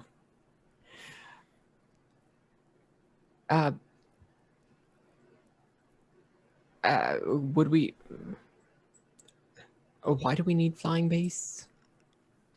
Well, I think it'd just be easier to... I'm thinking about trade routes. You know, I've got that business mindset since hanging out with you for so long. Like, Right. to trade with the people up at the Echo, with the Echo stuff. And you know, to walk there and be like a hell of a trip. And then, but if we could fly there, then trade would be a lot easier on both sides. And I think we get a lot of commerce and more of these. And she like clacks her Echo Shard gauntlets together. That's actually a good point. As for... Sorry, I'm trying to think of what do we need to do now. What's our next move? Well, Philip is in Marysville, and I feel like we need to... We were going to get him earlier before everything in Sharport happened. Right. And then we figured out that there were worms heading to my house, which is why we're currently here. Oh shit, did we figure that out? Are they here? You fought them. They were attached to a deer. We killed the worm deer. I don't know if everything is resolved. We had a map full of like telling us where the wormies were, right? You did. Right, but it doesn't update in real time. That's true. But I remember there were a few hot spots that I don't know if I actually wrote down. First one, the one that biggest we one. decided to look at was the one that was next to our house. That's the one that we immediately went to. We also need to head to Vascol. What's going on in Vascol? That was another big hotspot. I see. All right. And they have another crystal like they had in Shroudport. Right. Yes. Sorry, I remember now. There was a few pressing targets that we saw worms next to. So yes, we should probably go to Vascor and make sure that that's all right. Were there a few more? Indoor, were there a few more? Vascor, you did see that on the map that had the wormy blood on it that you were using to track. Vascor actually had a pretty decent size, pretty decent amount of like the blood drippies that were on there. Any other big hotspots? The other hotspot was there were smaller ones that were in Marysville, and then there was the one over by you, and then there was one near that was near the Hollowed Locks as well. We just came from the Hollowed Locks? You and I just came from the Hollow Logs. Yes. But that might have been before we heard about them. Right. Okay. Battle plan. Vascor. Swing and pick up Philip on the way back. We'll have to send him a message. Points to Caelum. Who is and let him currently know- working there. on a spear. You point where Caelum should be. There's like the little outline that's just boop, boop, boop. All right, we're moving this meeting to the forge immediately. Okay. We recap everything just while Caelum is there. Yeah, for sure. All right, so a battle plan. Right, Right. go. Oh shit, I do have notes on worm locations. Shroudport, Arask, a small concentration, big concentration in Vascor, and then medium concentration in Dragonforge, and then a small concentration in Hollow Locks. So Vascor sounds the most pressing at the moment. Of course, we should check all of the other places as well. I informed Arask about the concentration by them, and they said they'll be looking into it. All right. Certainly, we've told the Hollow Locks as well. I'm going to send my sprite friend back to the Hollow Locks to tell them about the wormies. Yes, they will do. Dusty will give you a little salute as they have been there. Dusty? Yeah. it was Yes. Dusty. Yeah, Pixie Dust. Yep. The whole time, and then they just zip away. Yep. It's just, Cori's like, we've told the Hollow Locks, right? And then it's like, Dusty, zoop! Who was still Go like to the doing a Hollow Locks. perimeter, and then just gone.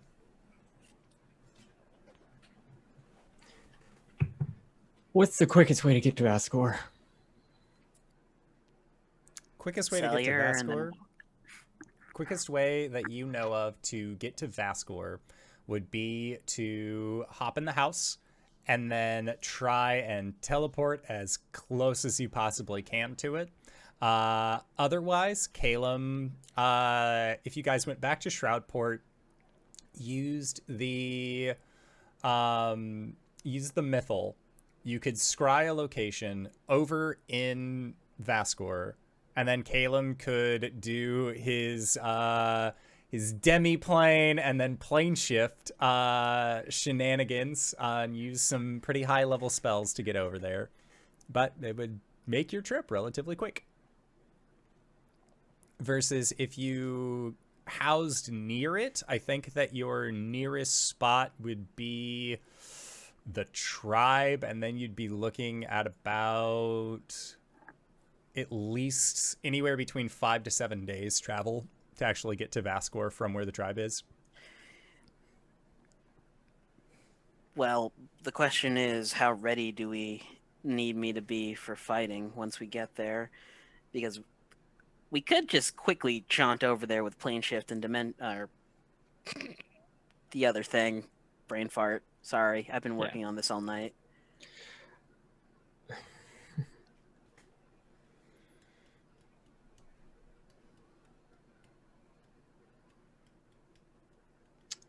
That is a question Yes. that would be better answered if we know the situation there. Right. Can We you get should within- probably take a nap. Yeah. Yeah, Like- so my plan was we teleport the house where it needs to go and sleep in the house. Okay. I could get a beat on everything if we were to go back to Shroudport and use a Mythal. Let's do that. But we can't teleport the house to Shroudport, can we? We can only teleport it to Silk Creek. Silk Creek is your closest spot, which is also surprisingly where Philip is. Hey. Let's go there. There is also the option of recalibrating the house, losing one of your other teleportation spots, and then making somewhere near Shroudport like another spot for that. It would take some time to do so, but you'd be able to. We could lose the Temple to Saloon. I have that in my own personal book. Okay.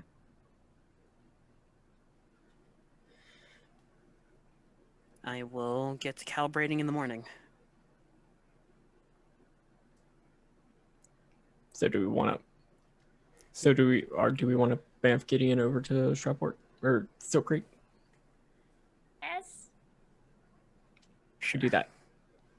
Okay. All right, tell the people bye. Sorry, one thing. Should we leave Cybra here? She is very prego. Right. Either here or with the Goliaths. True. Cybra, baby girl, do you want to stay here? Do you want to stay here with your friend? Or you want to go to the tribe? Do you want to go to the tribe? Gwen, where would you like Cybra to go? And then make Boy, an animal handling check to like get Cybra to like, come on, girl, like speak up when I say tribe, like that sort of thing, like to get her to I rolled emote a more. 2. A 2, okay. So it doesn't matter. But I think probably at the tribe. Gwen would feel more comfortable if she was at the tribe. Okay. Tribe it is. More bibbies. Bibs. Yep. Oh no. And then like the blink dog wolf things could pair up with a baby child. We discussed this. We Yeah, did, for sure, yes. for Form sure. a unit. More bibbies. All right, so you hop inside Gideon, wish your goodbye after Caelum is done working on his spear. So it's like 2 a.m. at this point. Yeah, we don't just leave in the middle of the night. Like we respectfully, like Arjhan's going to like make sure that everybody like knows where he's going and what he's going to do, and like that everybody's like cool staying here and everything. Yeah. And I guess if Caelum still has some time, he'll like go up to the Tiamat shrine. But Yeah, I would say that there's definitely enough time to go to the Tiamat shrine. we don't have to roll like that. But Sure.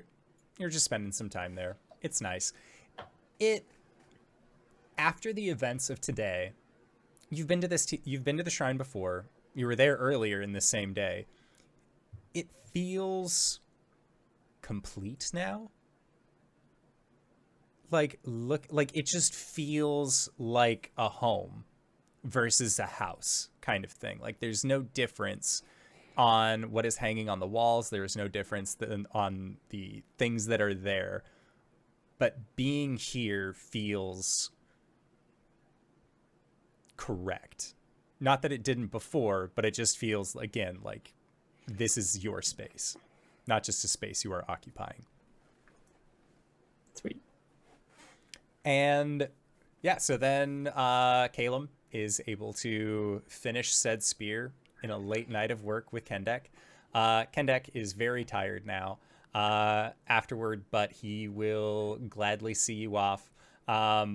Ren lets you all know that he found a spot for Jirana and crew to sleep, so he is going to do his best to start teaching her common in the morning if she is willing. Otherwise, I mean, he can't really tell her what to do. But with that, you were all like waved off as you make your way towards Gideon. Very quickly, zoom, zoom, zoom, are able to appear on the hill next to the Goliath tribe. And is that where you're resting for the evening, is at the Goliath tribe, or are you just popping in, dropping off Cybra, and then bamfing to Silk Creek? Go to Silk Creek first. Yeah, Silk Creek Yeah. first. Okay. Mhm. Especially if we're dropping Philip off of the Goliath. Yeah, that makes the most sense. Well, I'll see what he wants to do when we get there. Yeah. Well, we're there. Okay. We'll look for Philip. Philip is asleep because it's past 2 a.m. and he needs his beauty rest. And Of course he does. knocking on his door, you hear a occupied, and then he realizes who it is and that this is not a restroom. This is his bedroom. He was just having a weird dream. He is so when you ask him, like, oh, would you like to go to the Goliath tribe? Like, what does Philip want to do? Philip says ultimately that he's down to really do whatever it is that you would like him to do. But he is a working adventurer through Tyrant Security. He doesn't know if his boss will give him the time off to go to the Goliath tribes or not. Yeah. Again, he just woke up. And he also says that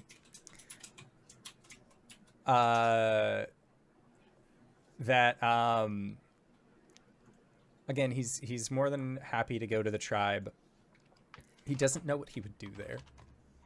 Yeah, I know. I kind of want you to I wanted you to learn more, but I remember that you kind of you're doing your own thing. Like, I'm learning how to run a branch. I'm basically like a branch manager. I know, that's really good. And I don't want to, step on your thing. And so I just wanted to make sure that you were okay. I know we kind of left and we're like, we'll be back. And then, oh my God, Shroudport, let me tell you everything. Sure. I'll Blah. make some tea.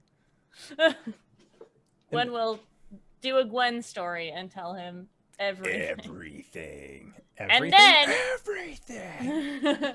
and then this fucking amazing dragon lady came in and we're fighting and we killed the thing and then we killed the other thing and then we talked and apparently they're from the Echo Shard place up in the mountains. Yep, it was pretty cool. Your adventures never cease to amaze me. Yeah, they're pretty cool. You'll get there. Thanks.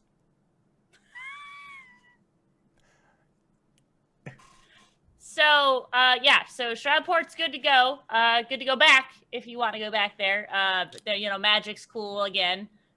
We totally set up someone to take it. We set up a council and stuff, so. Good. That's good to hear. I'm glad that there aren't people exploding into worms anymore. Yeah. That sounds really good. Sounds very positive. Good outcome. Right, and now we're gonna go up to Vascor, and there might be worms there too, so we're probably gonna have to fight them and stuff. Be careful. Well, yeah, I'm fine. All right. If you turn into worms, how will I know? Like if I become a worm person? Yes, and then you try and come back and try and turn me into a worm person. How would I know? Okay. We need like a safe word. Yes. Okay. But with the worm, you know that safe word too. Look. It's very early for me. I feel like I'm just spitballing things here. Yeah. How about this? Do something when you meet me that only you would do. Okay. Then I'll know it's you, because if you greet me and you're acting all like not you and weird, then I'll know something's up. But we shouldn't talk about it. Well we shouldn't say what that thing is. Right. Don't think about it until it happens. No, I won't. I won't think about it at all. Good. Now, should I pack up? No, if you want to stay here, just stay. That's okay. I just feel like there's more work to be done here than there would be at the tribe, at least for a while. Like, I understand if you want me to, like, train children and be their size. That wouldn't be for a while. I'm just saying, like, I know that you're really good with kids, and like I just want, and I know you'd be a good teacher, and especially with being their size, you can like adjust their like footing, or like you can see things that the other teachers can't see because they're so tall. Well, when the time comes, I would gladly do this. Cool. But to be honest, being in the tribe by myself sounds terrifying. Yeah. Now that I'm thinking about it more and more, I think you're right. I just kind of, they already didn't really like me. They put up with me because I'm with you. Yeah. And if you're not there, then they're not really going to put up with me. They might, tie me up again and then just say, oh, yeah, he's fine. He's a little tied up at the moment. And then, that would be all that you would get out of that. Fair. What about Todd? Think about Todd. I know. Yeah, if he moves around anymore, the rest of his fur is going to fall out. Well, true. Okay. Yeah, they'd probably eat him. So, yeah, it's probably better if you don't go back there, actually. Unless you have to. Unless I have to. Right. Okay. That I can do. Sorry for waking you up. It's been a big day. That's... when your betrothed is a planar hopping adventurer, it's all right to get woken up at 2, 3 in the morning sometimes. Not all the time, obviously. Please don't make that a habit, but if it is, I'll adjust my sleep schedule accordingly. No, it's fine. We're gonna crash here for the night. It's technically your building. No, I'm sorry. I'm asking the group. Are we sleeping here? Or are we sleeping at the tribe? We are sleeping here. Okay. Well, I mean, we're gonna be crashing here anyways. You got extra room in that big old bed of yours? And he looks over and says, well, I might have to move Todd away. And as is any animal who is able to sleep on a bed, Todd is splayed fully out, taking up way more room than necessary. And then camera shifts to the hallway and you see Todd getting tossed out. Door closes. Just a message to the rest of the group. All right, I'm crashing in here. Have a good night. Okay. Yeah. So, night goes by. Eventful for some, uneventfully for the rest of you. And it is now morning times. Hooray! So, plan for Caelum is to recalibrate Gideon. Okay. Arjhan, is there anything that you want to do with the Tyrant Security Branch at Silt Creek while you are here? They are a self-managing branch. I don't have to do shit. And that's the best way to manage. Totally hands off. And you see that, like, they're doing okay.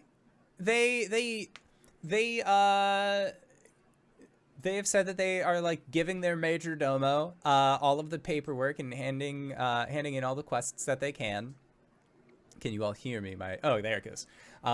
So they're filing the paperwork as best they can. One of the best parts from your end about making sure that the major domos are of infernal lineage is that they all understand the importance of paperwork being filed correctly, which makes your job very easy in the long run because everything's the way that it should be.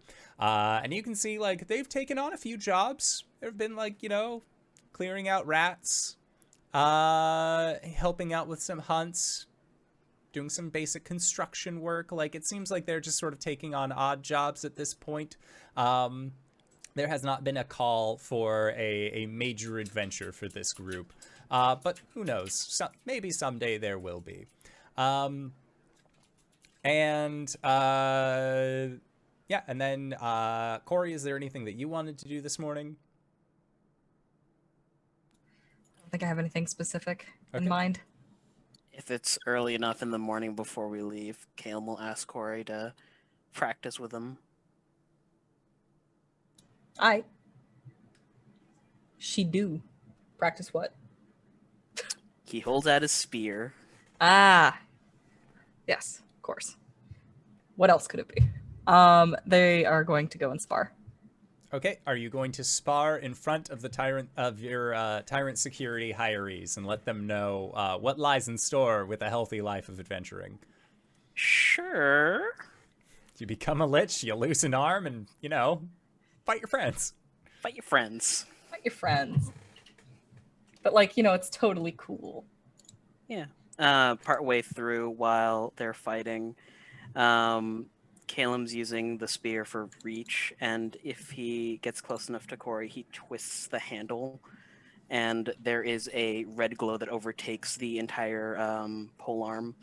From the scabbard at his side, 4 pieces of metal fly out and attach onto the spear, and he holds it like a sword. That's fancy. Is that what you were working on? Yeah. I can even use it to cast spells. And he'll cast a firebolt through it up into the air. Ooh. As you do, Kendek's symbol glows a little bit. Because it's for fire. Mm-hmm. I like that part. And the tyrant security, like, the hirees are giving very handed claps. And Cori's a little bit more sluggish than she normally would be. Because when you take a long rest, you only get half of your Hit dice back. hit dice back. So she's acting a little sluggish, a little tired. There are some playful jabs with the butt end of his spear to her shins. She gets one jab, and she just looks at you for a second, and then she falls down and says, "I have been slain." There are stories about a hero who got hit around the shin area. And was slain. And was slain, yeah. They were practically invincible except for that one bit. I can understand why. It hurts. Walks over and just boops her in the shin with a boot. She gives him a sharp rap on his shin with just her knuckles, which are gauntleted. So On leather boots. Anyway, he's gonna help her up. no, I think I'll stay down here. Need a nap. Hmm. You just woke Already up from a long rest. You're like, I Snoring. sleep here now. Fake Honestly, snoring. Eldrin don't understand how sleeping works, so it's all I'm asleep now. I'm sleeping. yeah, that's basically how it works. I can't hear you. I'm Snore. sleeping. I can't hear you. I'm sleeping. Look, my eyes are closed. I'm sorry, I have to go to sleep now. I'm asleep.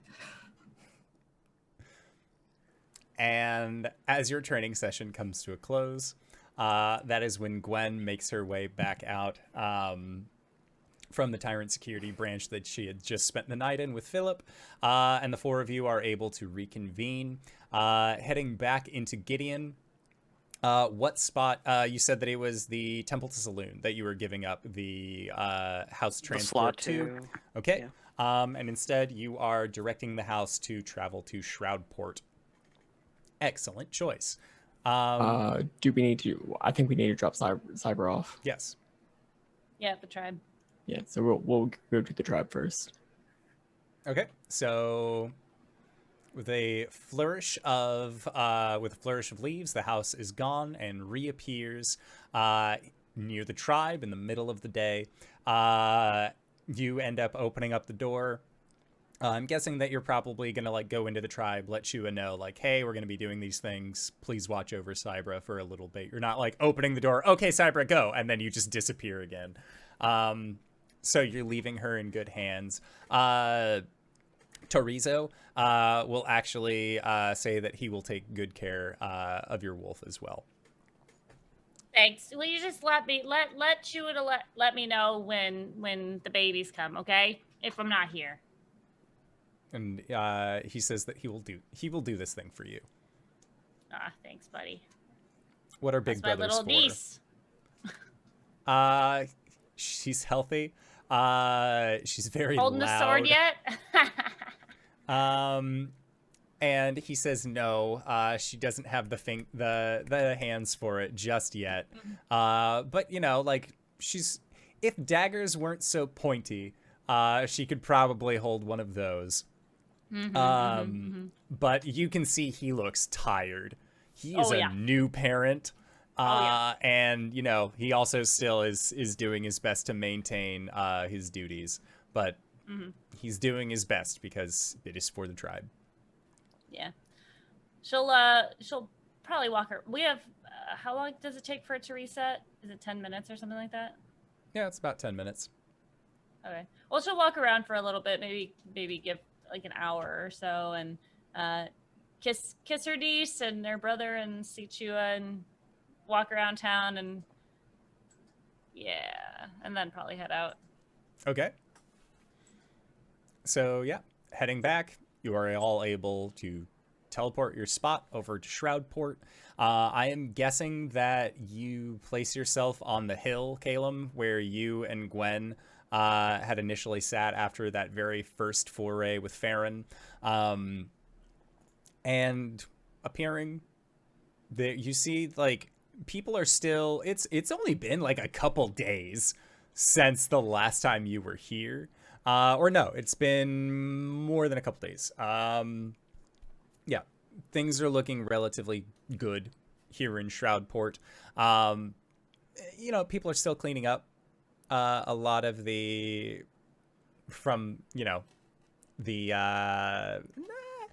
worms that happened. They're not cleaning up the worms themselves, but like buildings are still amok, that sort of thing. Like they're doing their best to get back to the way that things were despite the events that happened here.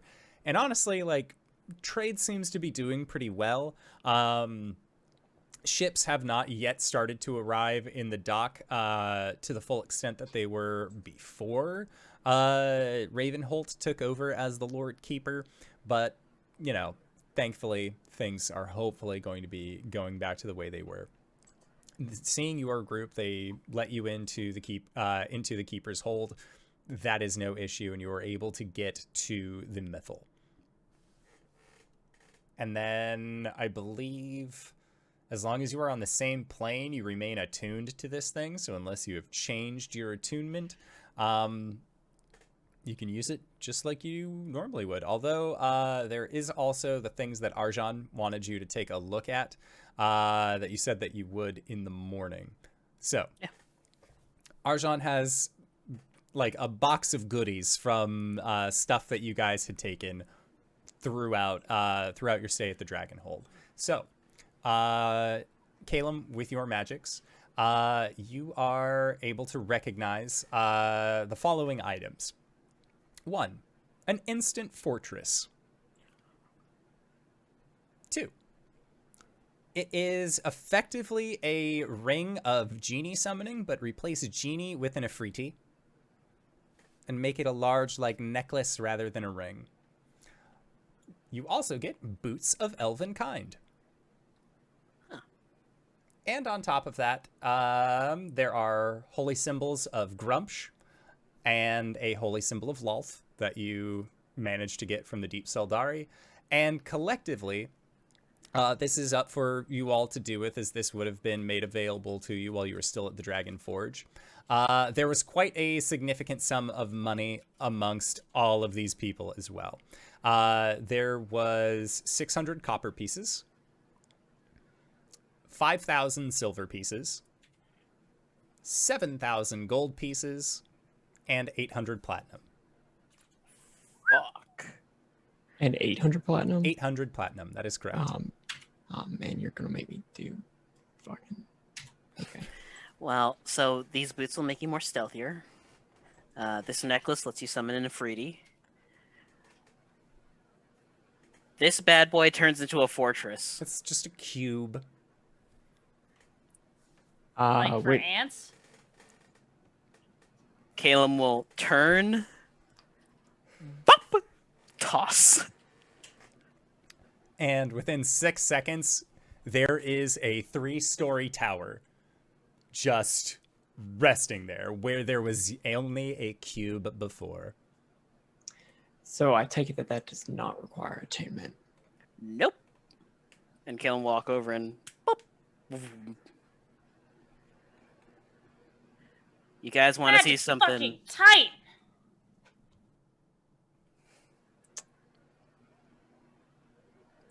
I could animate this.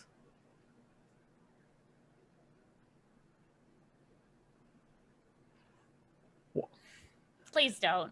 Please don't. Can you? You can.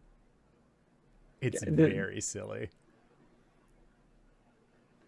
Don't like that. I don't like that at all. All right. Well. Are we like first come first serve sort of thing? I mean, whoever wants whatever.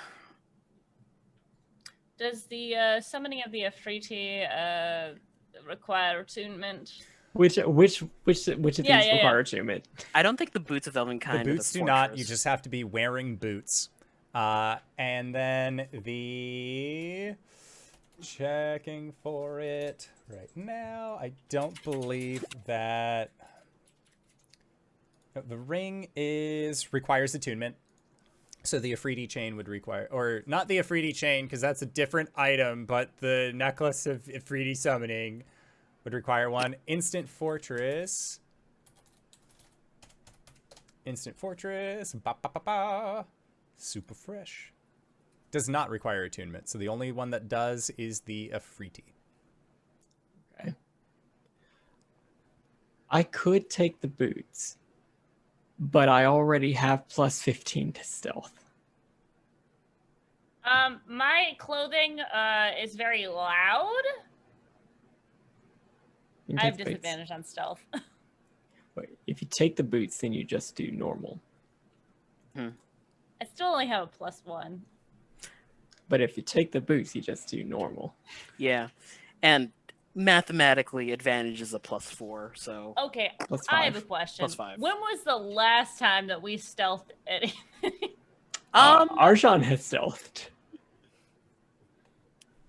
we could have more people to stealth. Sure, I'll take the boots. Caelum looks at the small cube, and if you could see under the mask, there would be puppy dog eyes. Towers did seem like more your style. Whoa, hold on. Wizard's Towers. It's, Let's not go to assumptions here. because it's easier Caelum will to walk see the over to sky. Arjhan and just pat his arm. I know you mean well, buddy.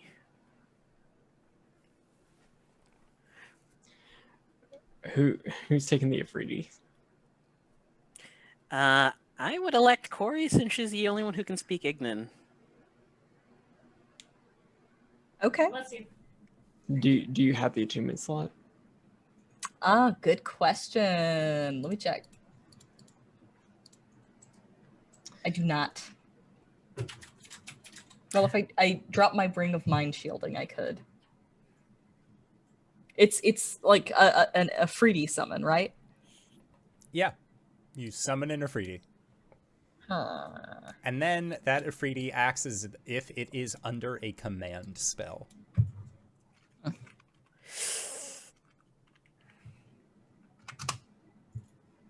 Let me posit this as well.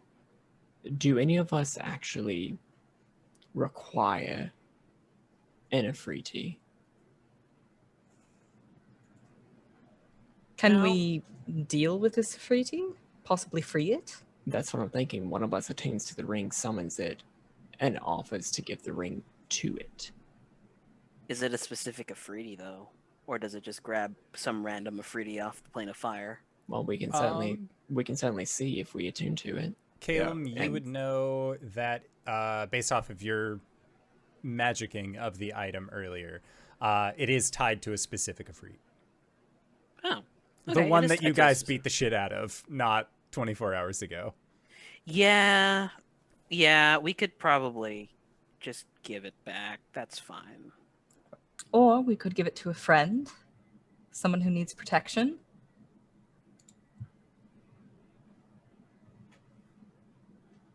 We can Or sell it. negotiate. I can't, in good consciousness, sell a magic item that is attuned to a creature, in that it is bound to them, and whenever it's used, it summons them specifically. Is it like sentient? Yeah. Yes. Oh shit. Yeah, there's a whole ass person in there.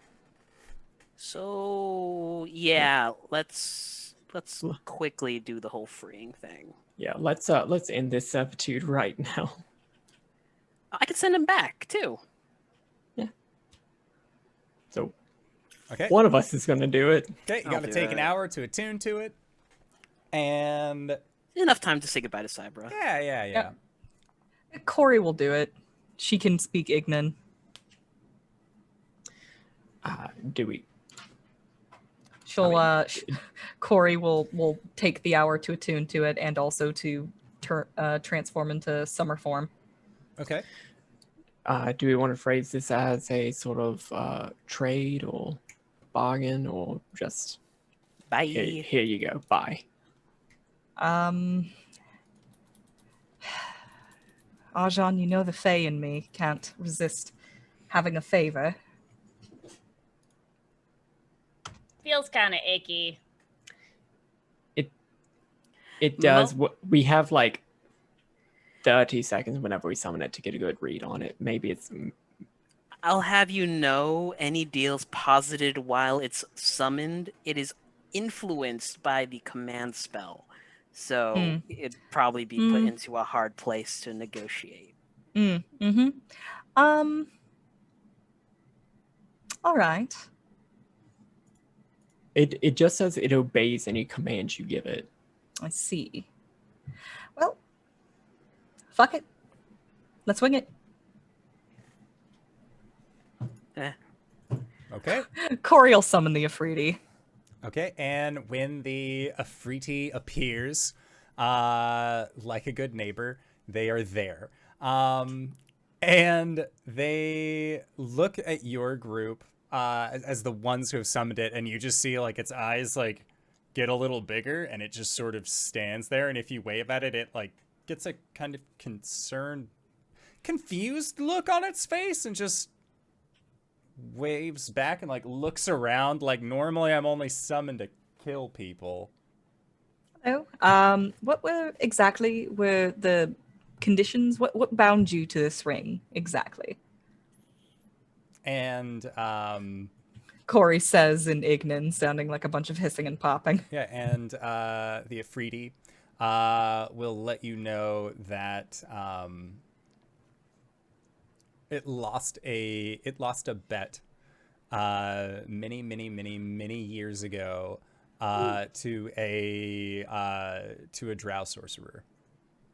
Ah, And as such, they have had to serve the drow's family through this necklace for as long as they have ever since lost said bet. hate to see that. What's the name of this Strauss family? The name of this drow family, let me look. I actually was looking at these earlier today, so... Why were you looking at them? Why were you looking at them, Stephen? This would be House Latraziarch. Latraziarch. That sounds familiar. very familiar. Isn't that... Yes, it does. How much vengeance are you wanting exactly here? I'm sorry, I'm assuming that there's a need for vengeance here. I'm planning on letting you go. They are, like, taken aback by this. Yeah, no, it sucks. It's I would have no need it's for not really vengeance if I was free. okay. Oh, here you go. Oh, wait, first of all, don't fuck with us. Right? Don't fuck with us. Sure. Cool, it's yours.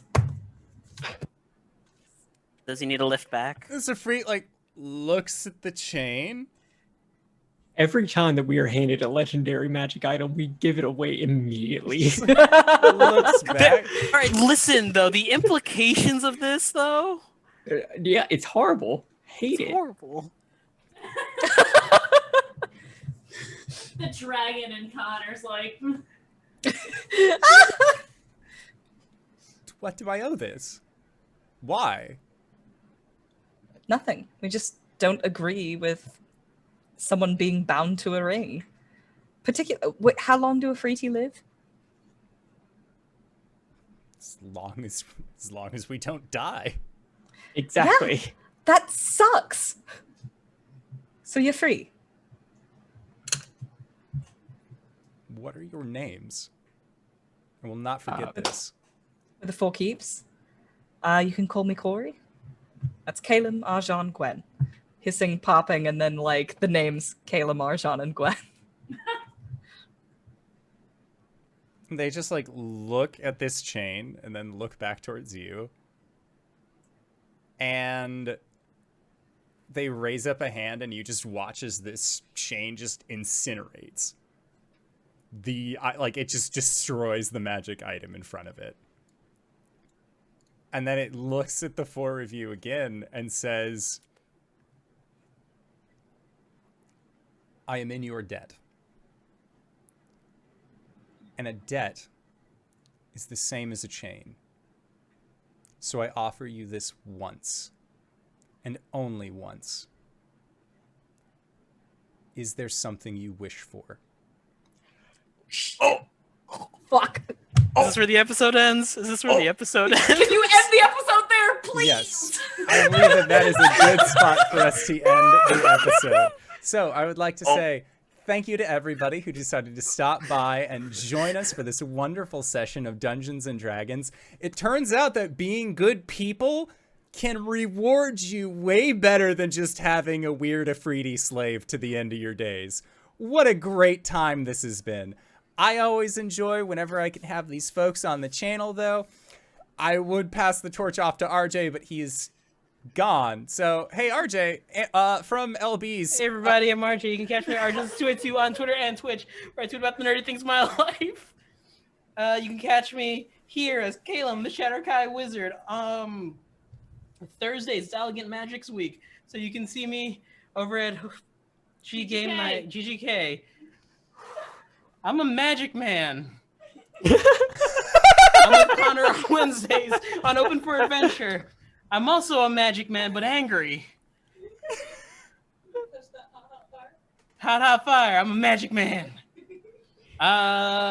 Saturdays also over at GGK. I play a lot of Magic you're Man. not even in frame. It's fucking great. It's TheNakedKinner.com. I am LBHackEmUp. You can find me at on the Twitters and the Twitches.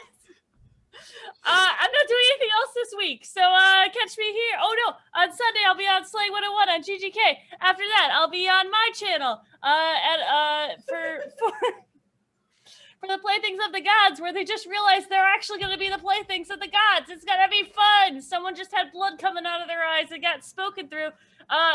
Spoiler alert, by not them. It was great. Okay, cool. DNAKeener.com.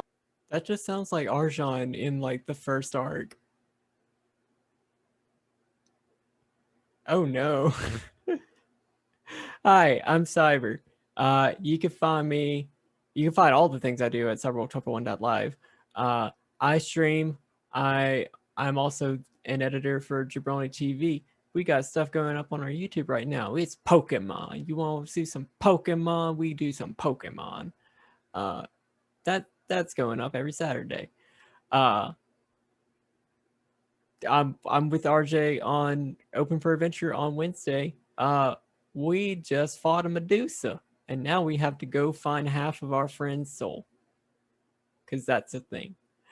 You can also find me here, but you already found this, so hey. DanaeKeener.com. And speaking of DanaeKeener.com, hi everybody, I'm Danae Keener. You can find me at DanaeKeener.com. I do nerdy drawings, mostly related to D&D and a lot of things on this channel. You can also find me at Danae Keener on Twitter. I keep my schedule there. I try to keep it updated, and you can see all of the things that I'm up to and all of the streams that I'm in and all the games that I play in. So go there, check it out. DanaeKeener.com.